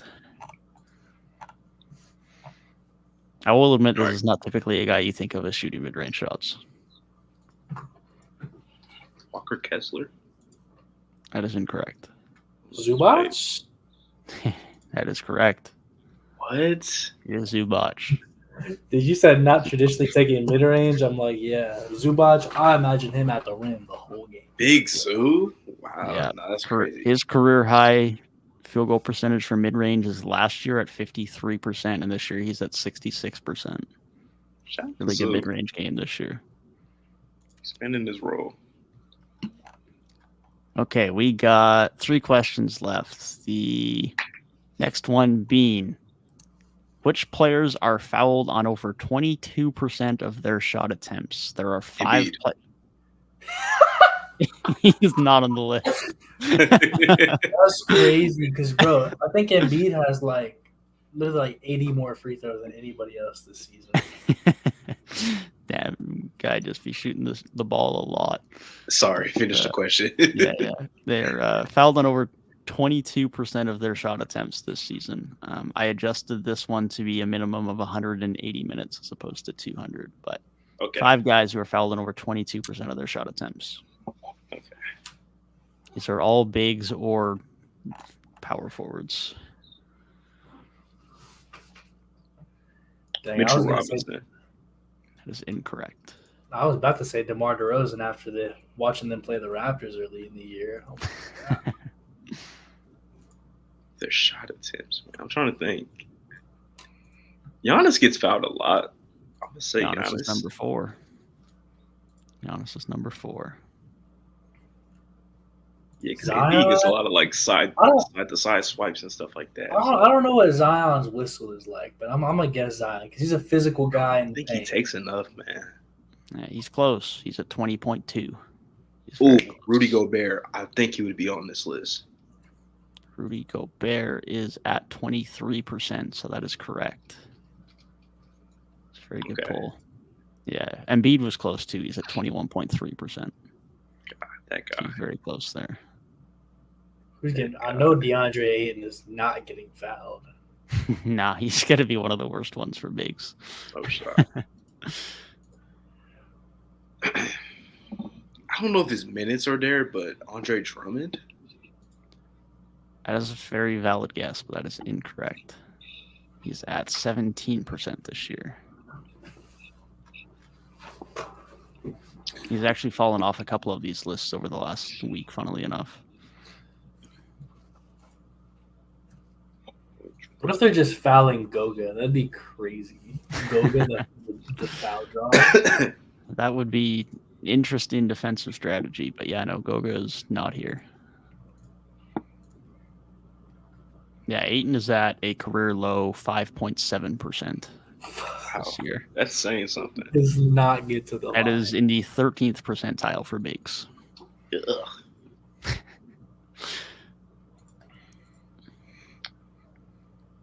Okay. Trying to think. The first guy on this list has been mentioned on another list tonight. He is in the Western Conference. Zubac. That is incorrect. Nurk? That is also incorrect. Lively. That is also incorrect. God, we're just throwing up air balls, man. Wow. So we already said Rudy. Yes, Rudy was number 3. Giannis was number 4. We are looking for number 1, 2, and 5. Number 1 and 2 are bigs. Number 5 is a power forward. Jokic? Jokic is not on the list. Man, be shooting a few too many threes and mid ranges for that. We just named every big in the league. I feel like I've named Big Loon for every fucking list. Unfortunately, this is not the list he's on. I feel like Sabonis gets fouled a decent amount. Sabonis is the first guy off the list. He is at 21.7%. Oh, we was cooking. Very close. Give me that answer in a week. You might be right. We mentioned Nas Reed on it. Nas Reed is also incorrect. You mentioned JV before. JV is also not on the list. Dang. And you guys who live in the paint, thinking 2 perimeter base guys aren't getting fouled on jump shots enough. Very true. Very true. We suck. These are untraditional stats, to be fair. So we're exploring some untraditional realms for research purposes. That is a good guess, but that is incorrect. Bro. I feel like we're naming every big except for the right one. The first guy on this list was a Western Conference big who has come off the bench this year. He has been named on a list already tonight. Oh, no. No, it's not him. Not again. No. Not Dwight. Who is fouling Dwight Powell, bro? I don't know, man, but he is absurdly ahead of the pack. Second place, I won't reveal who yet, is 25.5%. Dwight Powell is 36.1%. This man is getting hacked. This man is getting hacked. Bro, it's because when you're the worst player in the NBA, it's hack a power, man. It is great because I didn't even mean for him to be on 2 lists, but I did it. And I was like, oh, he's just a statistical anomaly this year, apparently. Gosh. He's keeping the job, bro. What position were the other 2 guys? The second guy on the list is a backup center in the Eastern Conference. The 5th guy on the list is a backup forward in the Western Conference. He's a vet who is on a new team this year. Vet on a new team.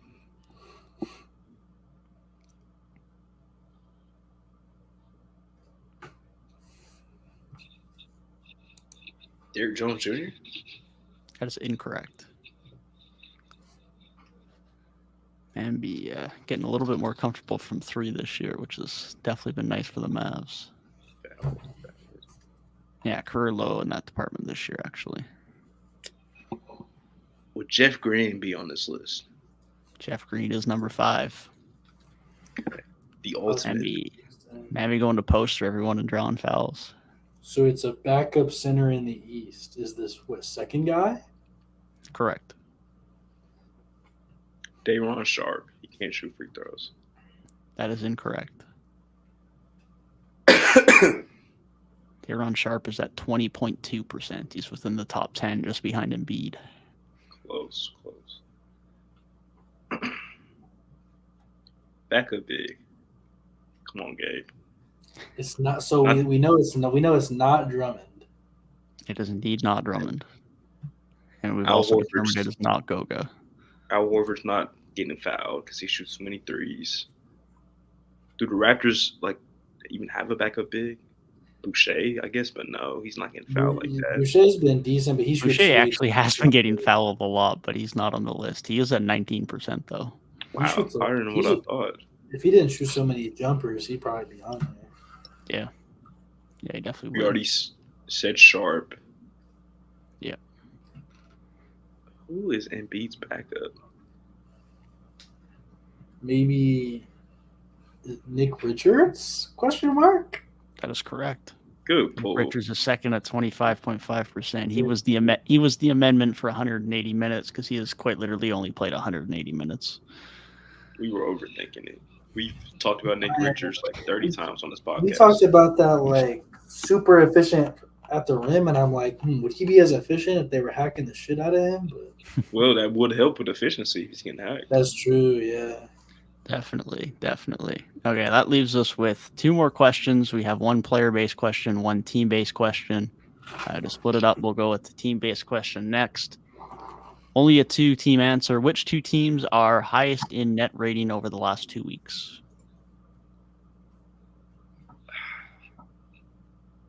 The Magic have been playing so good. I would think they would be on there. They are number 1 by about 5 points. Okay. They're at 15.4. The safe answer is probably Boston or something, but I don't think they've been good enough over the last couple of weeks. They've lost some games. Boston are 13th. dude, who is Timberwolves? Timberwolves are at number 11. somebody just beat the Lakers by 40 points. They gotta be in The the Sixers. Sixers did. They've lost some games though in that stretch.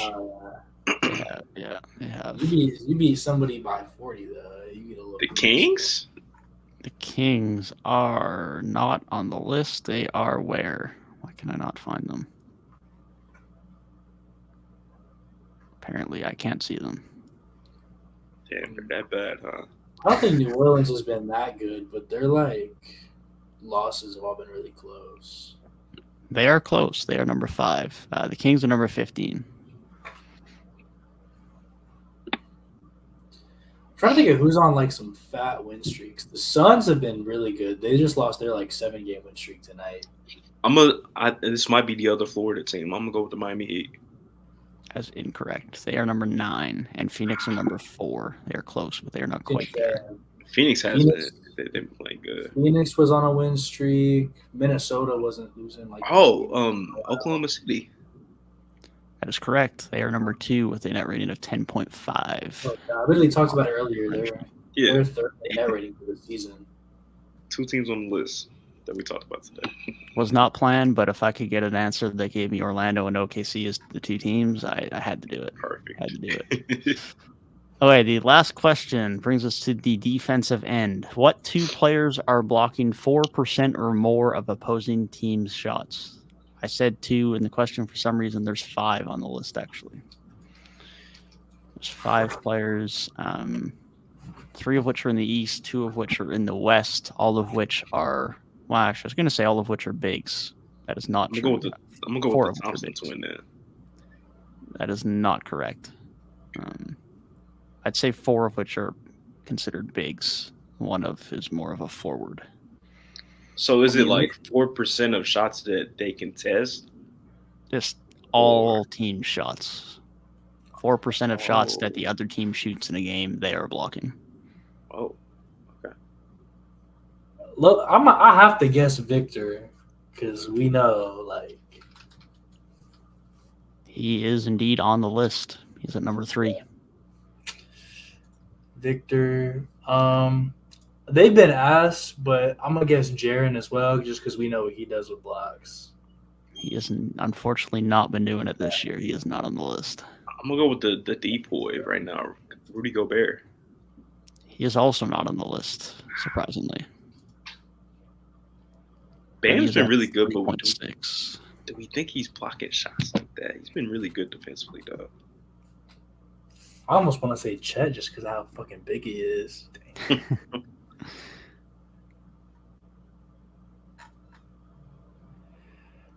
Yeah, Chet is at 3.5. He's just off as well.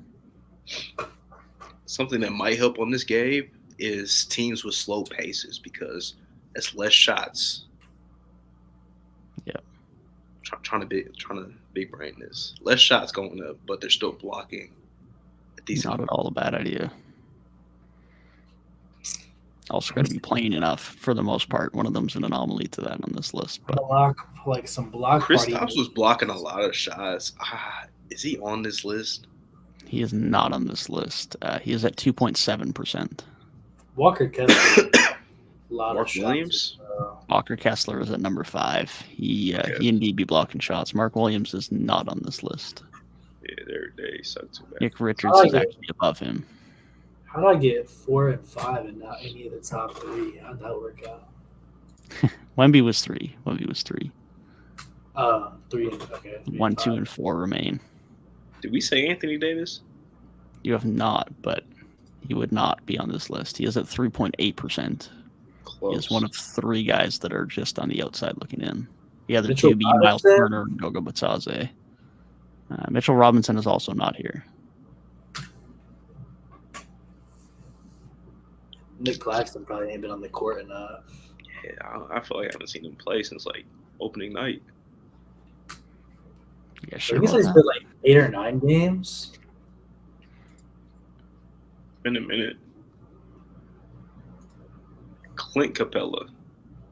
Clint Capella is at 3.2%. He's not on the list. I'm just throwing air balls up, man. Peyton Watson and Terry Eason, funnily enough, are ahead of him as wings, so fair play to them. Good job, young Bucks. Like, who is blocking shots? Like Mo Wagner? yeah, no, Mo Wagner is definitely not here. Goga's right off the list at 3.9, but Mo Wagner is not here. The number one, Derek Lively is not here. The number 1 and number 2 guys are both in the Eastern Conference, and they were both at some point somewhat in DPOY conversations last year. Brook Lopez. Brook Lopez is on the list. That is number 2. The other guy Evan who's Mobley? at number 1, not Evan Mobley. The other guy at number 1 was not quite as much in DPOY conversations, but was like a number 3, number 4 guy to some people last year. We said Claxton, but he can't qualify, right? Is it Claxton? It is Claxton. Oh, wow. It is Claxton. He has played 217 minutes, so he just qualifies. He is comfortably ahead of the pack. He's at 5.1%. Brook Lopez in second was at 4.6. He's only played 8 games. That's crazy that he qualifies. Yeah, he's just in at 217 minutes. Definitely. So that leaves us for the last guy in trivia today. It is a Eastern Conference forward more so than a true center. PJ Washington. That is incorrect. Eastern Conference forward blocking the hell out of the ball. We have talked about him in the episode today for being a good defensive talent.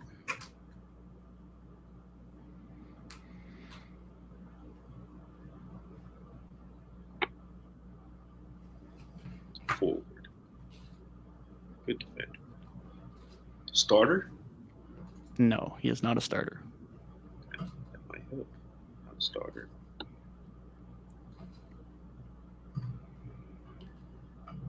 I'm gonna throw out Jonathan Isaac because we did talk about him.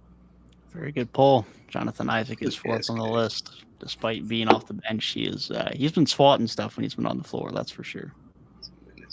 I know he's only averaging like a block a game. It's kind of surprising. Yeah, but he's only playing like 14 minutes a game. So Slow paced team too. Yeah, say he's at 4.4% side with Walker Kessler. Yeah, that is our slightly more obscure stat trivia for the first couple of months of the season. Yeah, if we were competing, that would have taken so long. Yeah, there's a few obscure ones in there for sure, but it's a bit of an interesting few lists to go through. But nonetheless, you guys had some good pulls out of it, and we got to figure out who's got some more few obscure stat leading categories this year. But nonetheless, for all of you that have tuned in, we appreciate you guys for your continued support. And if you haven't yet, be sure to hit that like button down below and be sure to subscribe to the channel. Until then, hope you guys have a good rest of your week, and we'll see you guys in the next one.